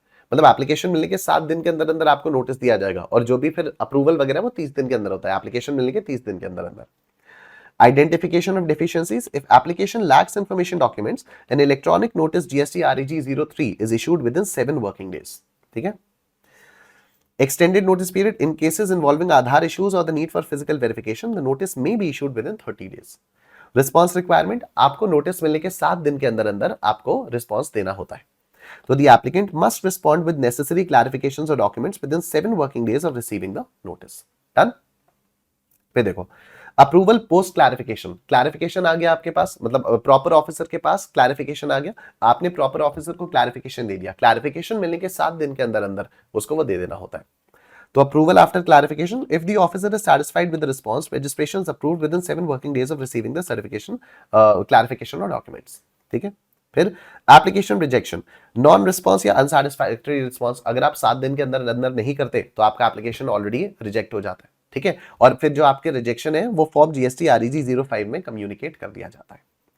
डीम्ड अप्रूवल, इसके बारे में भी हम लोग बात कर चुके हैं, तो जो भी चीजें हम लोगों ने वो चार्ट में देखी वो अभी तक हम लोग यहां पर कर रहे थे। ठीक है, अब आप इधर देखो physical verification of business premises in certain cases. ठीक है, कुछ केसेस में फिजिकल वेरिफिकेशन की जरूरत होगी। क्या क्या केसेस है वो देखो। आफ्टर ग्रांट ऑफ रजिस्ट्रेशन, दो तरह से फिजिकल वेरिफिकेशन की जरूरत पड़ सकती है, या तो आफ्टर ग्रांट ऑफ रजिस्ट्रेशन या फिर बिफोर ग्रांट ऑफ रजिस्ट्रेशन। ठीक है, या तो आफ्टर ग्रांट ऑफ रजिस्ट्रेशन या फिर बिफोर ग्रांट ऑफ रजिस्ट्रेशन। तो देखो when officer deems necessary after registration is granted, जब मान लो ऑफिसर को रजिस्ट्रेशन देने के बाद लग रहा है कि भाई फिजिकल वेरिफिकेशन की जरूरत है, तो physical verification is conducted by the proper officer. ठीक है, और जो भी फिजिकल वेरिफिकेशन किया उसकी रिपोर्ट देनी पड़ेगी। तो report, supporting documents and photographs uploaded within 15 working days from the date of verification. तो जब आपने फिजिकल वेरिफिकेशन कर लिया, मतलब प्रॉपर ऑफिसर ने जो फिजिकल वेरिफिकेशन कर लिया, तो उसके 15 दिन के अंदर अंदर वो फिजिकल वेरिफिकेशन की रिपोर्ट को अपलोड करना होगा। ठीक है, दूसरा, अगर रजिस्ट्रेशन ग्रांट से पहले ही प्रॉपर ऑफिसर को लग रहा है कि यार इसकी फिजिकल वेरिफिकेशन की जरूरत है, तो क्या होगा, as per the condition specified under provision to rule 9(1), physical verification conducted before granting registration, और उस फिजिकल वेरिफिकेशन की अपलोड 5 दिन के अंदर अंदर अपलोड करनी पड़ेगी। Report, supporting documents and photographs uploaded at least 5 working days before completion of stipulated time. ठीक है, ऑलराइट, उसके बाद आपको रजिस्ट्रेशन सर्टिफिकेट दे दिया जाता है। तो देखो certificate grant in GSTIN, upon approval you receive a registration certificate from GST REG 06 and a unique 15-digit GST identification number which includes state code, PAN, entry code and a checksum direct, entity code and a checksum character। ठीक है, entity code होता है और फिर checksum character होता है। Effect मतलब ये जैसे इस तरह से होता है, जैसे उत्तर प्रदेश का ना 09 है, तो मेरा जो GST रजिस्ट्रेशन नंबर है वो 09 से शुरू हो रहा है because I am registered in Uttar Pradesh. तो 09 ये तो मेरा स्टेट कोड हो गया, उसके बाद मेरे 10 डिजिट का पैन होगा, फिर 2 डिजिट का एंटिटी कोड होगा, और फिर एक और डिजिट होगी, उसको चेक सम कैरेक्टर बोलते हैं, वो सिस्टम ऑटोमेटिकली जनरेट करता है। इफेक्टिव डेट ऑफ रजिस्ट्रेशन क्या हो जाती है? अगर आपने लायबल होने के 30 दिन के अंदर अंदर रजिस्ट्रेशन के लिए अप्लाई कर दिया, तो जिस दिन आप लायबल हुए उस दिन से आपका रजिस्ट्रेशन मान लिया जाता है। और अगर आपने 30 दिन के बाद अप्लाई किया, तो जिस दिन आपको रजिस्ट्रेशन सर्टिफिकेट मिला उस दिन से आप इफेक्टिवली रजिस्टर्ड माने जाओगे। Digital signature, the certificate is digitally signed और verified through an electronic verification code by proper officer. ठीक है, तो जो भी आपका जीएसटी सर्टिफिकेट होता है वो डिजिटली साइंड होता है। Timely grant of registration certificate, if deemed approved under rule 95, the certificate is issued with in 3 working days after the expiration of period specified in rule 95। तो डीम्ड अप्रूवल वाली चीज हम लोगों ने देखी ना, कि हम लोगों ने सब कुछ कर दिया, फिर भी 7 दिन के अंदर अंदर उसने रजिस्ट्रेशन सर्टिफिकेट नहीं ग्रांट किया, तो डीम्ड अप्रूवल हो गया। मान लो, मतलब ये अभी हम लोगों ने थोड़ी देर पहले देखा था ना, कि अगर आधार ऑथेंटिकेशन मैंने किया हुआ है और साइट वेरिफिकेशन की जरूरत नहीं है, तो 7 दिन के अंदर अंदर मुझे रजिस्ट्रेशन मिल जाना चाहिए। अगर 7 दिन के अंदर अंदर नहीं मिला, तो 7 दिन के अंदर अंदर डीम्ड अप्रूवल मान लिया जाएगा। तो डीम्ड अप्रूवल, जिस दिन डीम्ड अप्रूवल हुआ उसके 3 दिन के अंदर अंदर मुझे रजिस्ट्रेशन सर्टिफिकेट मिल जाएगा। ठीक है, अगर मान लो आधार ऑथेंटिकेशन नहीं हुआ, या आधार ऑथेंटिकेशन होने के बाद भी प्रॉपर ऑफिसर को लग रहा है कि साइट वेरिफिकेशन या डॉक्यूमेंट वेरिफिकेशन की जरूरत है, तो 30 दिन के अंदर अंदर, मेरे अप्लाई करने के 30 दिन के अंदर अंदर मुझे रजिस्ट्रेशन मिल जाना चाहिए। अगर मुझे 30 दिन के अंदर अंदर नहीं मिला, तो 30 दिन के अंदर अंदर डीम्ड अप्रूवल मान लिया जाएगा। तो डीम्ड अप्रूवल के फिर 3 दिन के अंदर अंदर मेरे पास रजिस्ट्रेशन सर्टिफिकेट आ जाएगा। बैंक अकाउंट डिटेल्स, देखो, registered persons excluding certain categories must provide bank account details on the common portal with in 30 days from the date of registration और the date of furnishing the details of outward supplies in form GSTR1 और using invoice furnishing facility whichever is earlier. ठीक है, तो जैसे ही मेरे पास registration आ जाता है, तो मुझे तुरंत अपने कॉमन पोर्टल पर 30 दिन के अंदर अंदर, रजिस्ट्रेशन मिलने के 30 दिन के अंदर अंदर मुझे अपने कॉमन पोर्टल पर बैंक अकाउंट की डिटेल्स को अपलोड करना होता है। ठीक है, आधार ऑथेंटिकेशन के बारे में बात करते हैं। Rule 10B, purposes for Aadhaar authentication, required for revoking cancellation of registration, filing refund applications and claiming refunds for exported goods. अब इसका मतलब क्या है? कभी कभी सरकार मेरा रजिस्ट्रेशन कैंसिल कर देती है, तो अगर सरकार ने मेरा रजिस्ट्रेशन कैंसिल किया, तो मैं सरकार से ये रिक्वेस्ट करूंगा कि मेरा कैंसिलेशन मत करिए। अगर मैं सरकार से ये कहता हूं कि मेरा कैंसिलेशन मत करिए, तो इसको हम लोग बोलते हैं रिवोकेशन ऑफ कैंसिलेशन। ठीक है, कि I am requesting the government to revoke the cancellation of my registration. तो अगर मेरे पास आधार ऑथेंटिकेटेड नहीं होगा, तो I can not apply for revocation of cancellation. ठीक है, I can not file for refund applications, I can not claim refund on exported goods. तो इसलिए Aadhaar authentication is must. Who should authenticate? The person responsible varies depending on the business structure, like proprietor, partner, managing director, etc. ठीक है, तो जैसे मेरे case में मैं proprietor हूं, तो मैं ही अपना आधार को ऑथेंटिकेट करूंगा। ठीक, alternative identification, if Aadhaar is not available, alternative ID proofs like Aadhaar enrollment ID slip, bank passbook, voter ID, passport और driving license must be furnished. Done? फिर देखो, नेक्स्ट है separate registration for multiple places of business with in a state और union territory.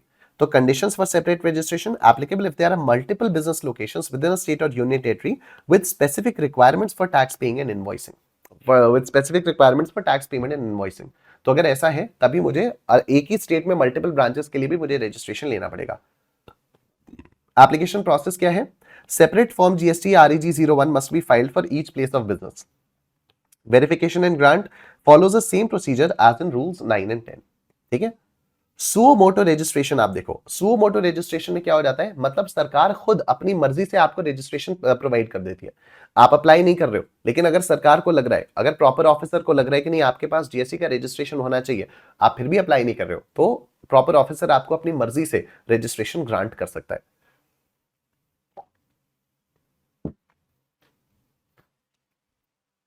ठीक है, तो देखो, temporary registration, if someone is liable but hasn't registered, the proper officer can issue a temporary registration. इसकी effective date क्या होगी? The registration is effective from the date mentioned in the order. तो जो suo motu registration आपको दिया गया, ठीक है, देखो, खुद से अगर आप अपनी मर्जी से रजिस्ट्रेशन लेते हो बिना लायबल हुए, तो उसको वॉलंटरी रजिस्ट्रेशन बोलते हैं।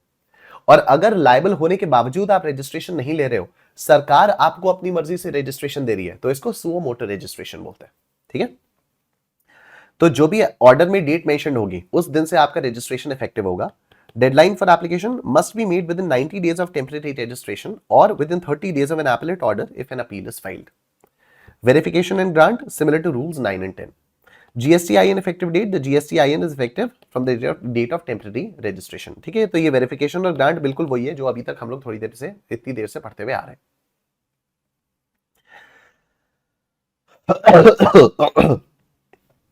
उसके बाद देखो, display of registration certificate and GSTIN on the name board, rule 18 of CGST rules 2017. ठीक है, तो जो भी मेरा नेम का बोर्ड है, जैसे मेरे घर के बाहर जो बोर्ड लगा हुआ है वहां पर मुझे अपना GST रजिस्ट्रेशन मेंशन करना पड़ेगा. ठीक है, तो जहां जहां पर भी जो भी मेरा प्रिंसिपल प्लेसेस ऑफ बिजनेस, जो भी मेरा प्रिंसिपल प्लेस ऑफ बिजनेस है, जो भी मेरे एडिशनल प्लेसेस ऑफ बिजनेस है, इन सब जगह पर मुझे अपना GST का नंबर मेंशन करना पड़ेगा. Method of authentication. E-applications and replies must be authenticated using an e-signature or digital signature. तो जो भी मैं रिप्लाई करता हूं, जो भी मैं e-applications देता हूं, मतलब जो भी GST पोर्टल पर मैं एप्लीकेशंस देता हूं, या अगर सामने से कोई नोटिस आया और उसका मुझे रिप्लाई देना है, तो उस रिप्लाई को पहले मुझे ऑथेंटिकेट करना पड़ेगा यूजिंग माई ई-सिग्नेचर या फिर डिजिटल सिग्नेचर.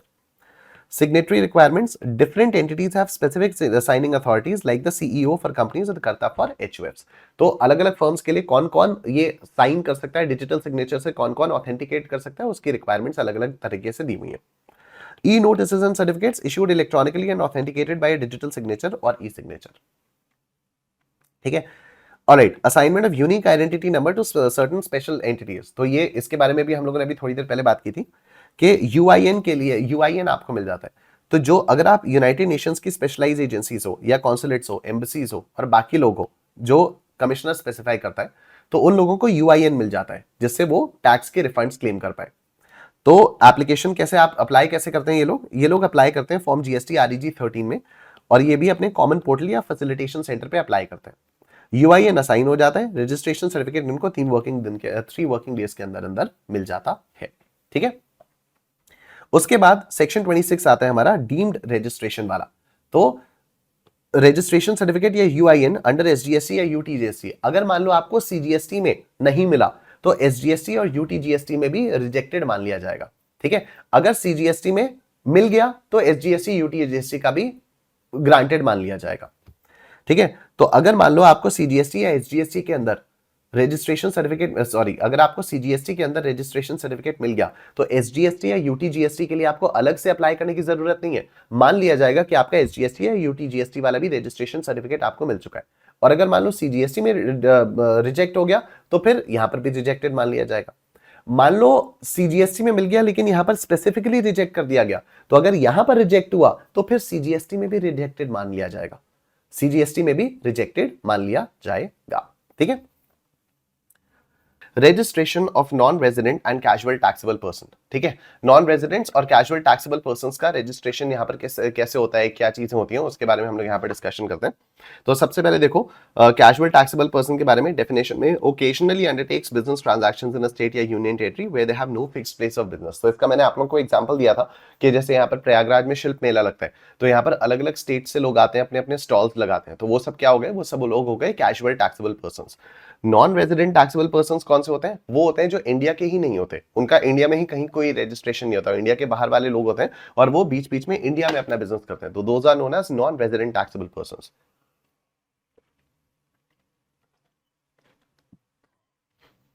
ठीक है, ऑलराइट. तो अब कैजुअल टैक्सेबल पर्संस को कौन से फॉर्म को यूज करके रजिस्ट्रेशन करना होता है, GST REG 01 और रेजिडेंट और ये NRTPs को GST REG 09 यूज करके रजिस्ट्रेशन करना होता है. Filing an ITC claims, file regular returns and can claim ITC on all inward supplies. तो कैजुअल टैक्सेबल पर्सन को जितनी भी इनवर्ड सप्लाईज है उनका ITC भी मिल जाता है. नॉन रेजिडेंट टैक्सेबल पर्संस को GSTR 5 फाइल करना होता है और वो सिर्फ इंपोर्टेड गुड्स का ही ITC ले सकते हैं, मतलब अगर इंडिया से कुछ वो खरीदते हैं तो उस पर जो भी GST पे करते हैं उसका ITC इनको नहीं मिलता है.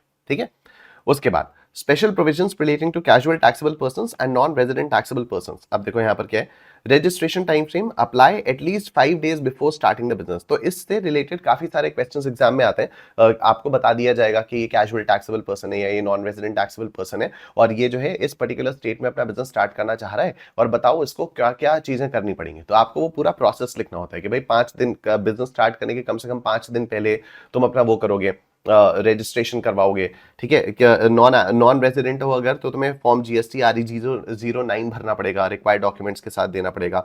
ऑथराइज सिग्नेटरी, तो you must be a resident in, authorise signatory आपका कौन हो सकता है, एक इंडियन रेजिडेंट हो सकता है जिसके पास पैन होना चाहिए। एडवांस डिपॉजिट, तो जो कैजुअल टैक्सेबल पर्सन होते हैं उनको एडवांस, उनको जो भी अपनी टैक्स लाइबिलिटी है वो एस्टिमेट करके एडवांस में पहले से जमा करनी होती है, ठीक है। तो इसमें क्या होता है कि जो भी कैजुअल टैक्सेबल पर्संस होते हैं उन्हें एस्टिमेट करना होता है कि हम जिस स्टेट में भी अपना कैजुअली बिजनेस करने जा रहे हैं उस स्टेट में हमारी सेल कितनी होगी और उस सेल पे हम जीएसटी कितना कलेक्ट करेंगे और हमारे इनपुट्स कितने होंगे, उस पे हम इनपुट टैक्स क्रेडिट कितना लेंगे, और फिर एस्टिमेट बेसिस पे ये जो डिफरेंस निकालते हैं, एस्टिमेट बेसिस पे इस डिफरेंस को इन्हें जमा करना होता है, ठीक है। तो pay estimated tax liability at registration and for any extension, तो रजिस्ट्रेशन के टाइम पर ही इनको एस्टिमेटेड एडवांस टैक्स पे करना होता है, और अगर ये उसके बाद कोई एक्सटेंशन भी करवाते हैं तब भी इन लोगों को करना होता है ये, ठीक है। अगर रजिस्ट्रेशन का मान लो एक्सटेंशन करवाया तो एक्सटेंशन कराते समय भी इनको एस्टिमेटेड एडवांस टैक्स लायबिलिटी निकालनी होती है और फिर उसको जमा कराना होता है, ठीक। ये वाली चीज हो गई। Next, crediting of deposits, amount deposited credited to the electronic cash ledger, temporary reference number issued for making an advance tax deposit। तो ये जो कैजुअल टैक्सेबल पर्संस होते हैं इन लोगों को एक टेम्पररी रेफरेंस नंबर अलॉट किया जाता है जिसको यूज करके ये लोग टैक्स का एडवांस में डिपॉजिट कर सकते हैं। Verification and grant of registration certificate के लिए वही सेम रूल्स 9 और 10 है जो हम लोगों ने पहले देखे थे। Validity of registration initially valid for up to 90 days, extendable for another 90 days, ठीक है। तो this is also one favourite topic of questioning for examiner कि जो भी कैजुअल टैक्सेबल पर्सन का या नॉन रेजिडेंट टैक्सेबल पर्सन का रजिस्ट्रेशन सर्टिफिकेट है उसकी वैलिडिटी कितनी रहती है। तो या तो जो भी सर्टिफिकेट में लिखा हुआ है कि सपोज सर्टिफिकेट में लिखा हुआ है 60 डेज के लिए वैलिड है तो फिर वो 60 डेज के लिए वैलिड रहेगा। तो it's basically 60 days or 90 days whichever is earlier, ठीक है। तो initially valid for up to 90 days, for 90 days नहीं लिखा है यहां पर, मैंने लिखा है फॉर अप टू 90 डेज। तो अगर किसी कैजुअल टैक्सेबल पर्सन के रजिस्ट्रेशन सर्टिफिकेट में ही लिखा है कि उसकी जो टैक्सेबिलिटी है वो वैलिड रहेगी फॉर से 45 डेज, तो वो कैजुअल टैक्सेबल पर्सन ये नहीं बोल सकता कि नहीं 90 डेज के लिए वैलिड होता है तब तो मैं 45 डेज के बियॉन्ड भी अपना काम कर सकता हूं, नहीं। फिर वो 45 डेज क्योंकि उसमें लिखा हुआ है तो 45 डेज पर उसका ये रजिस्ट्रेशन खत्म हो जाएगा और फिर उसको इसे एक्सटेंड कराना पड़ेगा, ठीक है। फिर उसे इसे एक्सटेंड कराना पड़ेगा। आगे देखो, procedure for obtaining extension in period of operation by casual taxable person and non resident taxable person. तो एक्सटेंशन कराने का प्रोसीजर क्या होता है?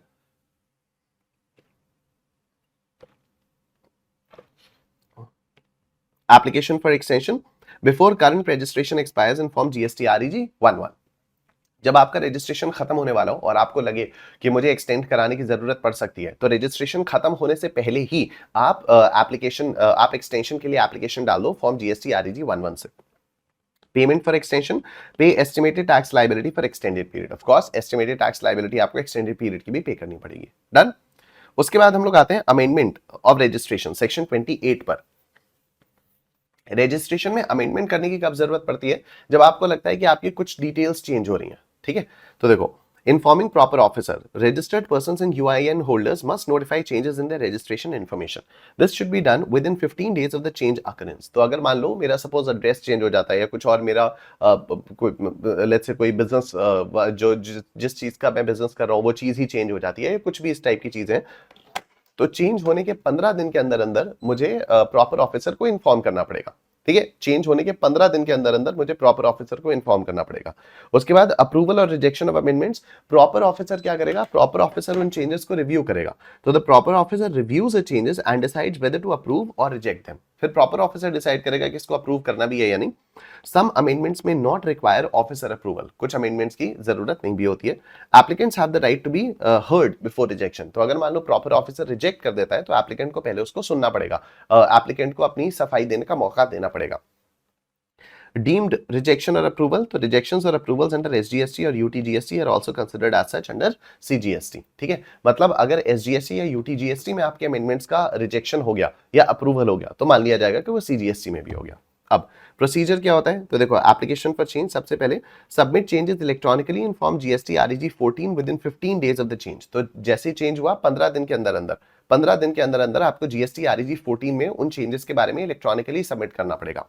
Approval of amendment, core field changes are approved with in 15 days. तो जो कोर फील्ड्स होती हैं उनका चेंज 15 दिन के अंदर अंदर मान लिया जाता है। Changes in non core fields are effective immediately upon submission. तो जो नॉन कोर फील्ड्स होती हैं उसका तो तुरंत मान लिया जाता है, जैसे ही आपने सबमिट किया वो तुरंत मान लिया जाएगा कि हाँ वो चेंजेस हो गए। Mobile number, email address changes require online verification. तो अगर आपको मोबाइल नंबर या ईमेल एड्रेस चेंज करना है तो उसके लिए ऑनलाइन वेरिफिकेशन करना पड़ेगा। पैन अगर आप चेंज कर देते हो तब तो that necessitates a new registration. ठीक है, अगर आप पैन ही चेंज कर देते हो तब आपको नया रजिस्ट्रेशन लेना पड़ेगा। ठीक है, क्योंकि आपके जीएसटी नंबर का एक बहुत ही इंपॉर्टेंट एस्पेक्ट ही आपका पैन नंबर होता है, right. Retrospective amendment, amendments are usually effective from the application date but can be retrospective in specific cases. So कुछ केसेस में retrospective भी हो सकता है, अदरवाइज जिस डेट पे आप अप्लाई करते हो कि इस डेट से मेरा चेंज हुआ है उसी डेट से वो चेंज माना जाता है।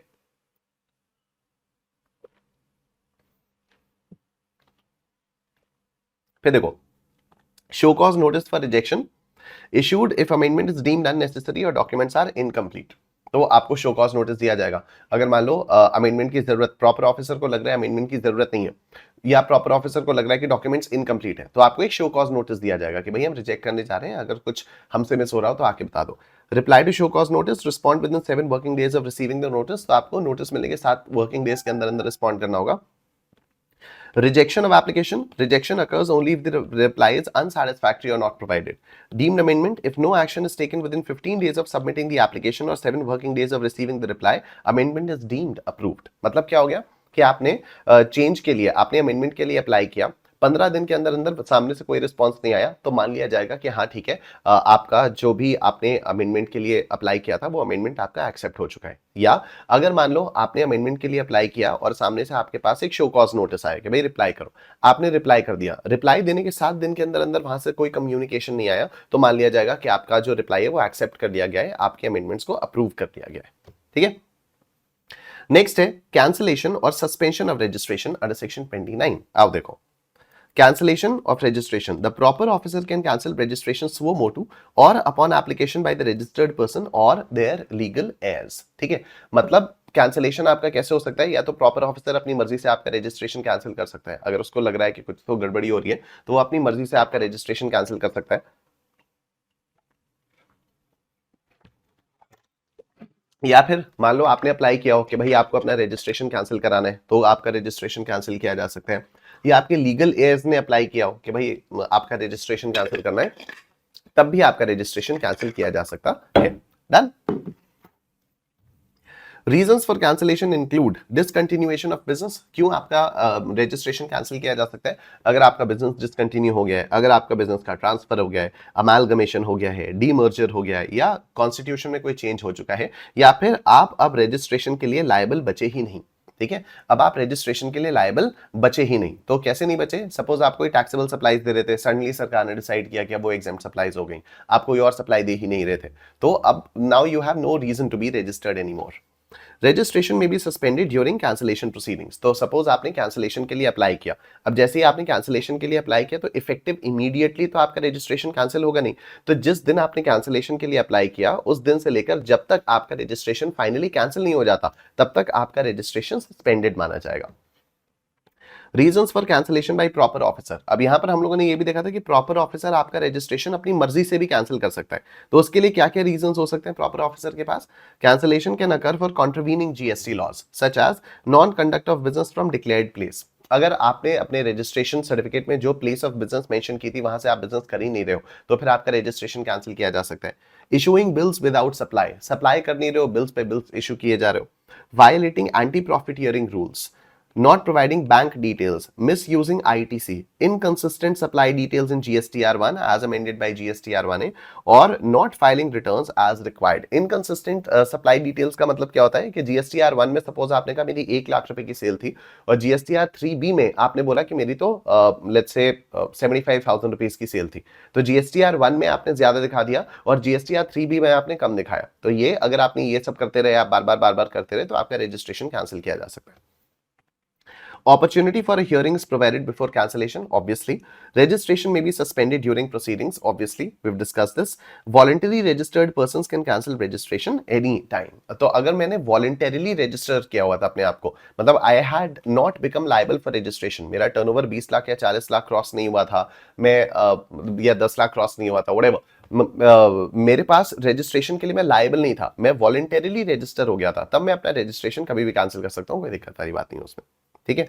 अब इस पर टैक्स लाइबिलिटी पर क्या इफेक्ट आएगा, तो cancellation does not affect the liability to pay taxes, dues or obligations for any period prior to cancellation. तो अब यहां पर ऐसा नहीं हो सकता,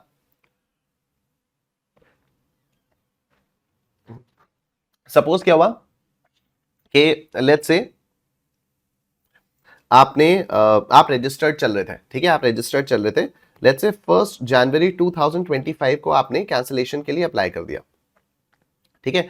लेट्स से 1 जनवरी 2025 को आपने रजिस्ट्रेशन के कैंसिलेशन के लिए अप्लाई कर दिया, राइट। अब आप ये नहीं कह सकते कि इससे पहले क्या जो भी आपको टैक्सेस पे करने थे वो अब आप टैक्सेस पे नहीं करोगे क्योंकि आपका रजिस्ट्रेशन कैंसिल हो गया, ठीक है। तो जिस दिन आपने कैंसिलेशन के लिए अप्लाई किया उस दिन से पहले जितनी भी आपके पास टैक्स की लायबिलिटी थी वो आपको पूरी की पूरी पे करनी पड़ेगी। कैंसिलेशन अंडर एसजीएसटी या यूटीजीएसटी एक्ट, तो कैंसिलेशन अंडर एसजीएसटी या UTGST is deemed as cancellation under CGST. अगर मान लो एसजीएसटी या यूटीजीएसटी के अंदर आपका रजिस्ट्रेशन कैंसिल हो जाता है तो मान लिया जाएगा सीजीएसटी में भी आपका रजिस्ट्रेशन कैंसिल हो गया, ठीक है।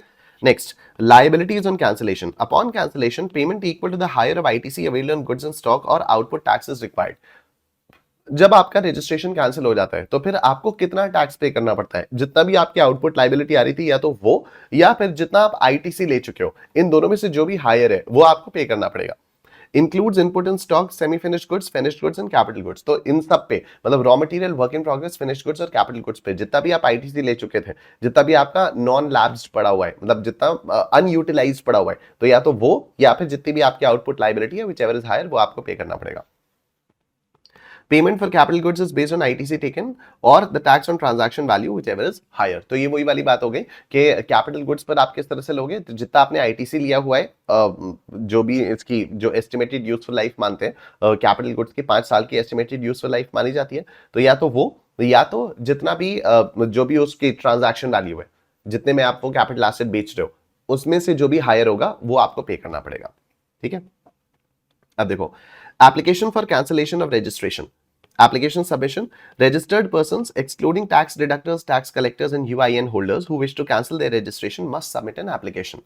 The application is submitted electronically in form GST REG 16, must include information about inputs and stock, semi-finished or finished goods and capital goods as of the cancellation date, associated liabilities and payments made towards these liabilities. तो इतनी सारी चीजों का वहां पर आपको mention करना पड़ेगा।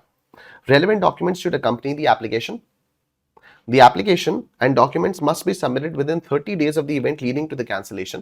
तो जिस वजह से आप कैंसिलेशन के लिए अप्लाई कर रहे हो उस वजह के 30 दिन के अंदर अंदर आपको ये सारे रजिस्ट्रेशन डॉक्यूमेंट सब कुछ सबमिट करना पड़ेगा। Directly on the common portal, कहां पर आप सबमिट करोगे ये सब, directly on the common portal और through a facilitation centre notified by the commissioner. तो प्योरली ये सारी चीजें ना एकदम प्रोसीजरल है और कुछ है नहीं इसमें।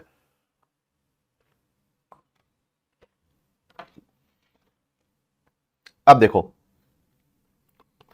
suspension of registration, तो deemed suspension. If a registered person applies for cancellation, suspension is automatic from the letter of application date or the date requested for cancellation until proceedings are completed. मतलब क्या हो गया, मैंने suppose first जनवरी 2025 को registration के cancellation के लिए apply किया, मैंने अप्लाई किया और मैंने अपनी एप्लीकेशन में लिखा कि प्लीज मेरा रजिस्ट्रेशन 1 फरवरी 2025 से कैंसिल कर दीजिए, ठीक है। मैंने लिखा कि प्लीज मेरा रजिस्ट्रेशन 1 फरवरी 2025 से कैंसिल कर दीजिए।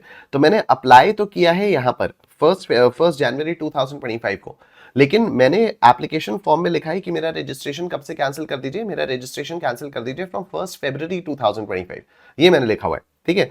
तो या तो एप्लीकेशन डेट या तो date requested for cancellation until proceedings are completed. तो मेरा रजिस्ट्रेशन कब से सस्पेंडेड माना जाएगा, 1 जनवरी से सस्पेंडेड माना जाएगा या 1 फरवरी से सस्पेंडेड माना जाएगा। तो मेरा रजिस्ट्रेशन 1 फरवरी से सस्पेंडेड माना जाएगा, ठीक है।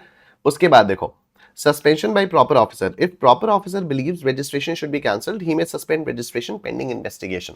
तो अगर प्रॉपर ऑफिसर को लगता है कि इसका रजिस्ट्रेशन कैंसिल होना चाहिए तो वो सस्पेंशन के लिए बोल सकता है कि भाई इसका सस्पेंड कर दो, अभी फिलहाल इन्वेस्टिगेट करेंगे, इन्वेस्टिगेशन पे अगर सब कुछ सही निकलेगा तब इसका रजिस्ट्रेशन तब देखेंगे कि इसका कैंसिल करना है या नहीं, अभी फिलहाल सस्पेंड करो, आगे बढ़ो।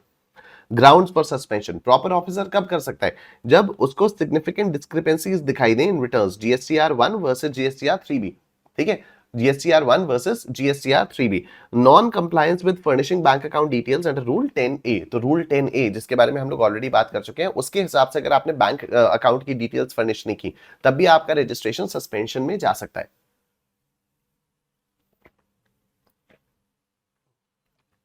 अब देखो, intimation and explanation requirement, taxpayer notified electronically, GST portal या email must respond within 30 days explaining discrepancies or anomalies। तो आपको अगर मान लो कुछ भी discrepancies या anomalies होती हैं तो आपको पूछा जाएगा और आपको 30 दिन के अंदर अंदर रिस्पॉन्ड करना पड़ेगा।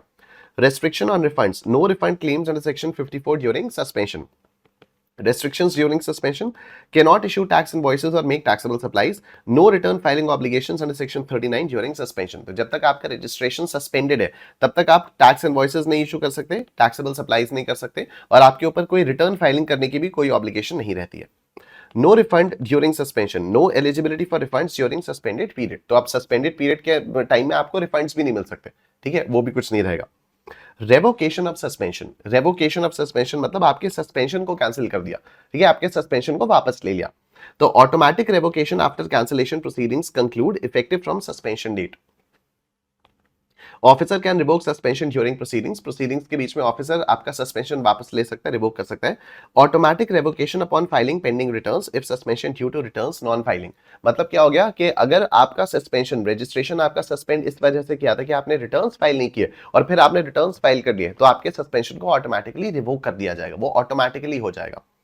Automatic revocation upon furnishing bank account details under rule 10A if suspension due to non compliance. अगर आपने मान लो रूल 10A के हिसाब से बैंक अकाउंट डिटेल्स फर्निश नहीं की थी और इस वजह से आपका रजिस्ट्रेशन सस्पेंड किया गया था और फिर अब आपने बैंक अकाउंट की डिटेल्स फर्निश कर दी तो अगेन क्या हो जाएगा कि आपका रजिस्ट्रेशन, आपका जो सस्पेंशन है वो ऑटोमेटिकली रिवोक हो जाएगा। Revise tax invoice in first return upon revocation, जब आपका सस्पेंशन रिवोक हो जाएगा, provisions regarding the revise tax invoices section 31(3)A and first return section 40 apply for supplies made during suspension, ठीक है। तो अब इसका मतलब क्या हो जाएगा कि आपने सपोज जैसे 1 फरवरी 2025 से आपने कैंसिलेशन के लिए अप्लाई किया था, ठीक है, कि भाई हमने अप्लाई किया था 1 जनवरी 2025 को, लेकिन हम लोगों ने लिखा था कि भाई यहां से इस डेट से इफेक्टिव फ्रॉम दिस डेट आपका रजिस्ट्रेशन कैंसिल कर दो, ठीक है। तो इस डेट से आपका रजिस्ट्रेशन सस्पेंडेड माना जाएगा, इस डेट से आपका रजिस्ट्रेशन सस्पेंडेड माना जाएगा। फिर मान लो सस्पेंशन के बाद यहां पर सस्पेंशन को रिवोक कर दिया गया, लेट्स से 1 मार्च 2025 को आपका सस्पेंशन रिवोक कर दिया गया, मतलब इस पीरियड से इस पीरियड तक आपका रजिस्ट्रेशन सस्पेंडेड था, यहां से फिर फाइनली वैलिड हो गया है, ठीक है। तो इस पीरियड से इस पीरियड तक आपने जो भी सप्लाईज दी हैं उन सब सप्लाईज के लिए आपको रिवाइज्ड टैक्स इनवॉइसेस इशू करनी पड़ेंगी, ठीक है, आपको रिवाइज्ड टैक्स इनवॉइसेस इशू करनी पड़ेंगी। तो ये रिवाइज टैक्स इनवॉइसेस वाला क्या कॉन्सेप्ट होता है, इसको हम लोग जब टैक्स इनवॉइस वाले चैप्टर का रिवीजन करेंगे तो फिर वहां पर मैं आप लोगों को बताऊंगा, ठीक है। और फिर फर्स्ट रिटर्न भी आपको फाइल करना पड़ेगा। अब ये फर्स्ट रिटर्न वाला क्या कॉन्सेप्ट होता है, इसको हम लोग रिटर्न्स अंडर जीएसटी वाले चैप्टर में रिवाइज करेंगे, ठीक है, ये हो गया। Procedure to be followed by proper officer for cancellation of registration। तो देखो show cause notice, proper officer issues show cause notice in form GST REG 17 if they believe registration should be cancelled। तो अगर proper officer को लगता है आपका registration cancel हो जाना चाहिए तो वो पहले आपको show cause notice देगा, ठीक है, वो पहले क्या करेगा, पहले वो आपको show cause notice देगा। उसके बाद क्या होगा, registered person has 7 working days to respond. तो रजिस्टर्ड बंदे को 7 दिन के अंदर अंदर रिस्पॉन्ड करना पड़ेगा।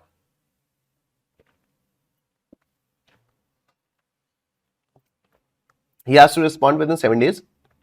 Reply to show cause notice. Response to show cause notice must be provided in form GST REG 18 within 7 working days। तो फॉर्म नंबर 17 में उसने वो किया, फॉर्म नंबर 17 में उसने शो कॉज नोटिस इशू किया और फॉर्म नंबर 18 में आपको रिप्लाई करना है। Order for cancellation. If registration is liable to be cancelled, an order in form GST REG 19 is issued within 30 days of the application or show cause notice reply, ठीक है। अगर मान लो आपका registration cancel होना ही है तो जिस दिन आपको शो कॉज नोटिस दिया, उसके 30 दिन के अंदर, मतलब जिस दिन आपका शो कॉज नोटिस का रिप्लाई आया उसके 30 दिन के अंदर जीएसटी आरईजी 19 में आपका कम्युनिकेशन किया जाएगा, भाई आपका रजिस्ट्रेशन कैंसिल हो रहा है। Cancellation is effective from a specified date with obligations to pay outstanding amounts as per section 29(5). तो एक स्पेसिफाइड डेट से ही आपका कैंसिलेशन इफेक्टिव होगा ये, और जितने भी आपके आउटस्टैंडिंग लायबिलिटी है वो आपको पे करने की ऑब्लिगेशन आपके पास रहेगी, ठीक है। Dropping of cancellation proceedings, if response to show cause notice is satisfactory, proceedings are dropped. अगर शो कॉज नोटिस का रिस्पॉन्स आपका सैटिस्फैक्टरी आए तो प्रोसीडिंग्स को ड्रॉप कर दिया जाएगा। Order in form GST REG 20 confirms the dropping of proceedings, ठीक है। तो ये आपका फॉर्म जीएसटी आरईजी 20 में आपको बताया जाएगा कि भाई आपके आपके खिलाफ जो भी रजिस्ट्रेशन के कैंसिलेशन की प्रोसीडिंग्स चल रही थी उन प्रोसीडिंग्स को ड्रॉप कर दिया गया। Applicability to legal heirs, provisions apply to legal heirs of a deceased proprietor as if cancellation application was made by the proprietor। तो अगर किसी प्रोप्राइटर की डेथ हो जाती है और उसके लीगल heirs के साथ ये सब होता है तो माना जाएगा कि प्रोप्राइटर के साथ ही ये सब हो रहा है, ठीक है। ओके, फिर हम लोग आ रहे हैं revocation of cancellation of registration. अब ये revocation of cancellation of registration का क्या मतलब है कि प्रॉपर ऑफिसर ने आपका रजिस्ट्रेशन कैंसिल कर दिया, ठीक है। प्रॉपर ऑफिसर ने आपका रजिस्ट्रेशन कैंसिल कर दिया। अब अगर प्रॉपर ऑफिसर को लगता है कि आपका रजिस्ट्रेशन कैंसिल हो जाना चाहिए तो वो क्या करेगा, वो आपको पहले इन्फॉर्म करेगा ना जीएसटी आरईजी 17 में, ठीक है। अगर प्रॉपर ऑफिसर को लगता है कि आपका रजिस्ट्रेशन कैंसिल हो जाना चाहिए तो फिर वो फॉर्म जीएसटी आरईजी 17 में पहले आपको इन्फॉर्म करेगा, और जैसे ही आपको वो इन्फॉर्म करेगा तब से आपका जो रजिस्ट्रेशन है वो सस्पेंडेड मान लिया जाएगा, तब से आपका रजिस्ट्रेशन सस्पेंडेड मान लिया जाएगा। अब अगर यहां तक आपका रजिस्ट्रेशन सस्पेंडेड मान लिया गया और फिर आप बोलोगे नहीं नहीं साहब मेरा रजिस्ट्रेशन कैंसिल मत करो, मेरा रजिस्ट्रेशन कैंसिल मत करो, मेरे रजिस्ट्रेशन की कैंसिलेशन को रिवोक कर लो, मतलब जो आपने कहा था कि तुम्हारा रजिस्ट्रेशन कैंसिल कर देंगे उस कैंसिलेशन को आप वापस ले लो, ठीक है। तो revocation of cancellation of registration, और ऑफिसर ने कहा आपका रजिस्ट्रेशन कैंसिल होगा, आपने कहा मत करो, तो ऑफिसर ने कहा चलो ठीक है नहीं कर रहे, तो ये कैंसिलेशन को रिवोक कर दिया, ठीक है। रिवोक करना मतलब वापस ले लेना। ये जो revocation of cancellation of registration है ना, इसको आप लोग फिलहाल यहां से देखो एक बार अभी, राइट। तो इसके नोट्स में कुछ तो इश्यूज हैं वो मैं चेंज करके अभी अपलोड कर दूंगा, तो जैसे ही सेशन खत्म होगा मैं तुरंत ही अपलोड कर दूंगा इसके नोट्स में जो भी थोड़े बहुत चेंजेस हैं। अभी फिलहाल आप लोग इसको स्टडी मटेरियल से देख लो। Revocation of cancellation of registration section 30 with rule 23, ठीक है। तो revocation of cancellation of registration का मतलब क्या होता है कि रजिस्ट्रेशन के कैंसिलेशन के लिए प्रॉपर ऑफिसर ने कहा कि आपका रजिस्ट्रेशन कैंसिल होगा, ठीक है। प्रॉपर ऑफिसर ने कहा कि आपका रजिस्ट्रेशन कैंसिल होगा और फिर आप उनसे रिक्वेस्ट कर रहे हो कि आप इस कैंसिलेशन को वापस ले लो। जो आप कह रहे हो कि भैया हम आपका रजिस्ट्रेशन कैंसिल कर देंगे, प्रॉपर ऑफिसर अगर कह रहा है कि आपका रजिस्ट्रेशन कैंसिल हो जाएगा तो इस कैंसिलेशन को वापस लेने के लिए आप अप्लाई कर रहे हो, ठीक है। तो ये होता है revocation of cancellation of registration. तो रिवोक करने का मतलब होता है वापस ले लेना। तो अगर प्रॉपर ऑफिसर ने आपसे कहा कि आपका रजिस्ट्रेशन कैंसिल हो रहा है तो आप प्रॉपर ऑफिसर से रिक्वेस्ट करते हो कि नहीं नहीं मैं सब कुछ ठीक कर लूंगा, आप बस मेरे रजिस्ट्रेशन का कैंसिलेशन आप वापस ले लो, ठीक है।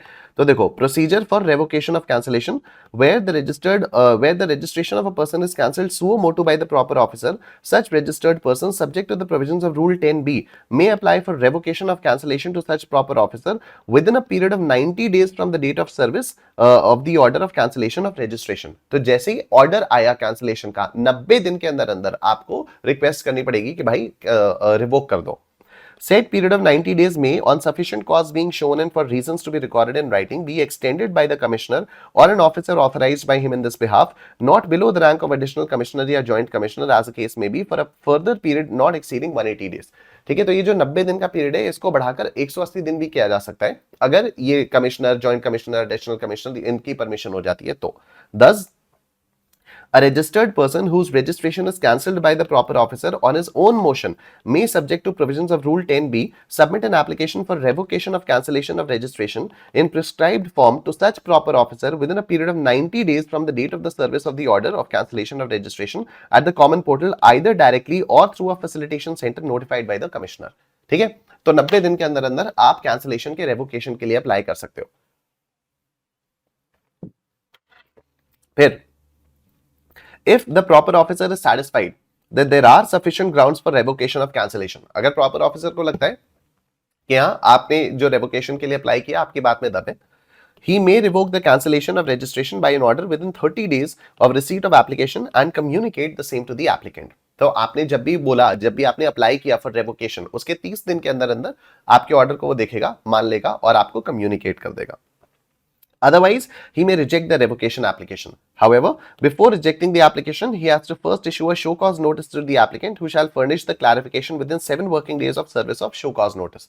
लेकिन रिजेक्ट करने से पहले उसको आपको एक शो कॉज नोटिस देना पड़ेगा और आपको 7 दिन के अंदर अंदर उस शो कॉज नोटिस का जवाब देना पड़ेगा. The proper officer shall dispose the application, accept या reject the same within 30 days of receipt of clarification. तो आपके शो कॉज नोटिस के जवाब देने के 30 दिन के अंदर अंदर प्रॉपर ऑफिसर को डिसाइड करना पड़ेगा कि इसको अप्रूव करना है या इसको रिजेक्ट करना है. ठीक है. Where registration was cancelled for failure of registered person to furnish returns. ठीक है. तो where registration was cancelled for failure of registered person to furnish returns before applying for revocation, the person has to make good the defaults. मतलब क्या हो गया? मतलब simple सा है कि अगर आपका रजिस्ट्रेशन कैंसिल किया गया था क्योंकि आपने रिटर्न्स वगैरह फाइल नहीं किए थे, तो सिंपल है, आपको रेवोकेशन के एप्लीकेशन से पहले अपने रिटर्न्स को फाइल करने पड़ेंगे. ठीक है. और जो भी टैक्स अमाउंट था, जो भी टैक्स अमाउंट आपको देना था, वो आपको पे करना पड़ेगा. तो where registration was cancelled for failure of unregistered person, failure of registered person to furnish returns, आपने रिटर्न्स फाइल नहीं किए, उस वजह से आपका रजिस्ट्रेशन कैंसिल हुआ. बिफोर अप्लाइंग फॉर रेवोकेशन, तो रेवोकेशन के लिए अप्लाई करने से पहले the person has to make good the defaults. Revocation के लिए अप्लाई करने से पहले आपको अपने डिफॉल्ट्स को ठीक करना पड़ेगा. That is, the person needs to file such returns and pay any amount due as tax along with any amount payable towards interest, penalty and late fee in respect of the said returns. In respect of the said returns. However, the registration may have been cancelled by the proper officer either from the date of order of cancellation of registration or from a retrospective date. ठीक है. तो revocation के पहले आपको वो apply करना पड़ेगा, आपको अपने डिफॉल्ट्स को ठीक करना पड़ेगा और कोई भी अगर टैक्स, इंटरेस्ट, पेनल्टी वगैरह आपके ऊपर बनती है, आपकी लायबिलिटी बनती है, तो उस लायबिलिटी को आपको पूरा करना पड़ेगा. ठीक है. लेकिन जो एक चीज इसमें ये पंगा आ सकता है कि प्रॉपर ऑफिसर हो सकता है कि आपका जो रजिस्ट्रेशन है उसने रेट्रोस्पेक्टिव इफेक्ट से कैंसिल कर दिया या इमीडिएट इफेक्ट से कैंसिल कर दिया. इनमें से कोई भी चीज हो सकती है. ठीक है. अब where the registration has been cancelled with effect from the date of order of cancellation of registration, अगर प्रॉपर ऑफिसर ने आपका रजिस्ट्रेशन कैंसिल किया effective from the date of order of cancellation, जिस दिन उसने ऑर्डर दिया उस दिन से वो कह रहा है कि आपका रजिस्ट्रेशन कैंसिल माना जाएगा.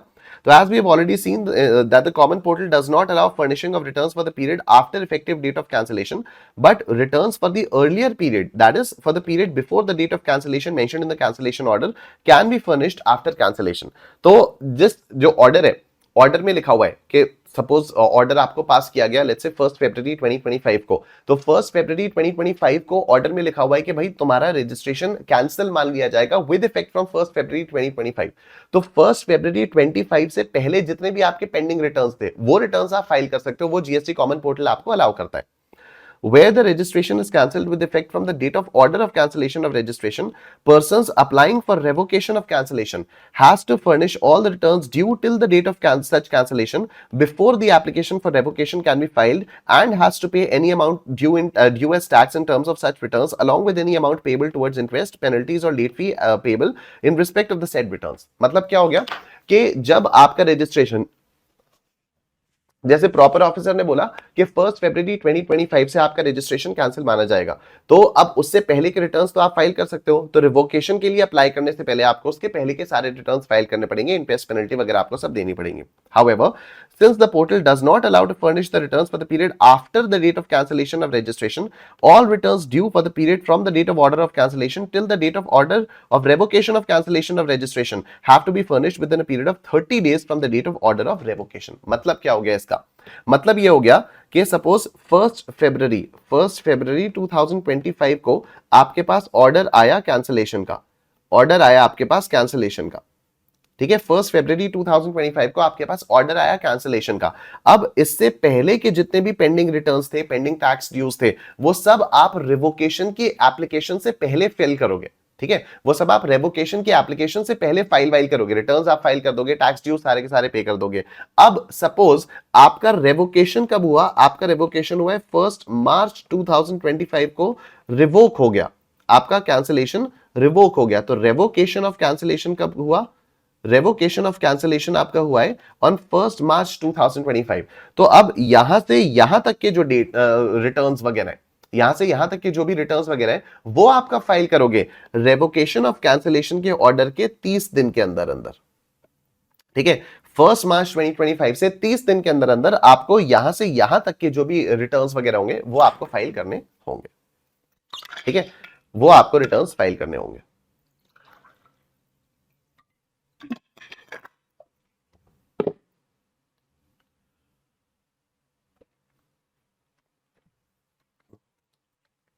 ठीक है, जैसे हाँ, तो ये यहां पर डायग्राम भी दिया हुआ है, ये देखो,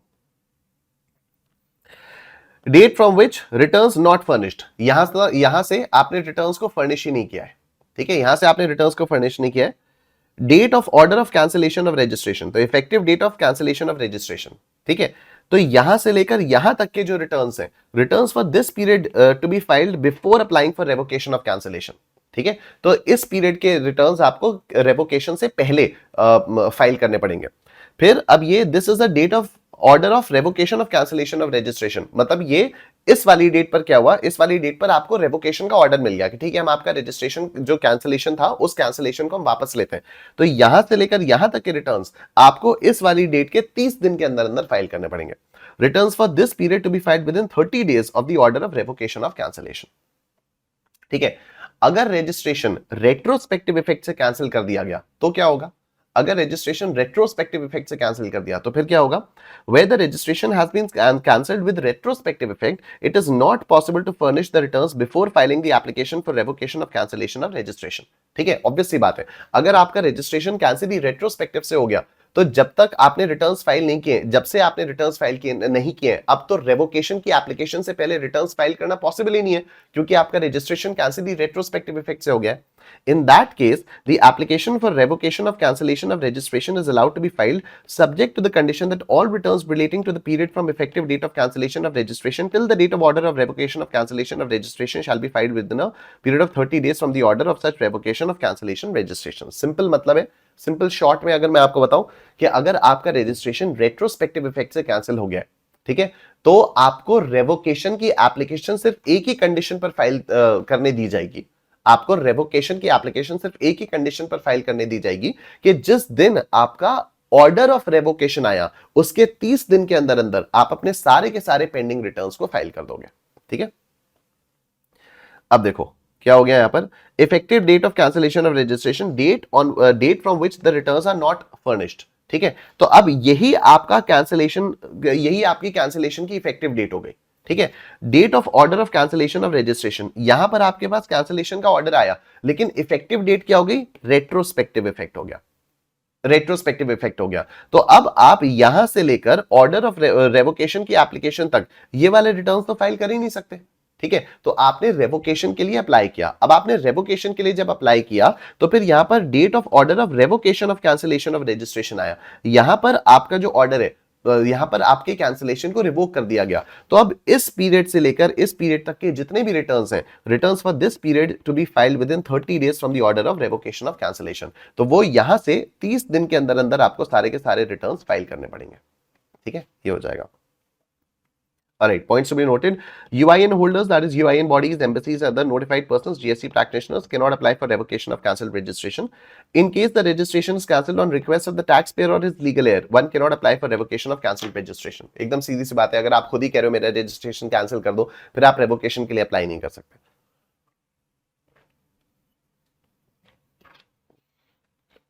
Done. The revocation of cancellation of registration under SGST Act or UTGST Act, as the case may be, shall be deemed to be a revocation of cancellation of registration under the CGST Act. मतलब अगर आपका revocation of cancellation SGST या UTGST में हो गया तो मान लिया जाएगा सीजीएसटी में भी हो गया। ठीक, एंड दैट्स इट। ठीक है, इसी के साथ हम लोगों का रजिस्ट्रेशन वाला चैप्टर यहां पर खत्म होता है, रजिस्ट्रेशन वाले चैप्टर का रिवीजन यहां पर कंप्लीट हो जाता है। तो गाइस, इसी के साथ हम लोगों का रजिस्ट्रेशन अंडर जीएसटी का रिवीजन यहां पर आकर कंप्लीट हो जाता है। आई एम श्योर आप लोगों को मजा आया होगा, वीडियो अच्छी लगी होगी तो लाइक जरूर करना, कमेंट करके बताना आपको सेशन कैसा लगा, and that's it. I will see you guys tomorrow. Thank you, take care, bye bye.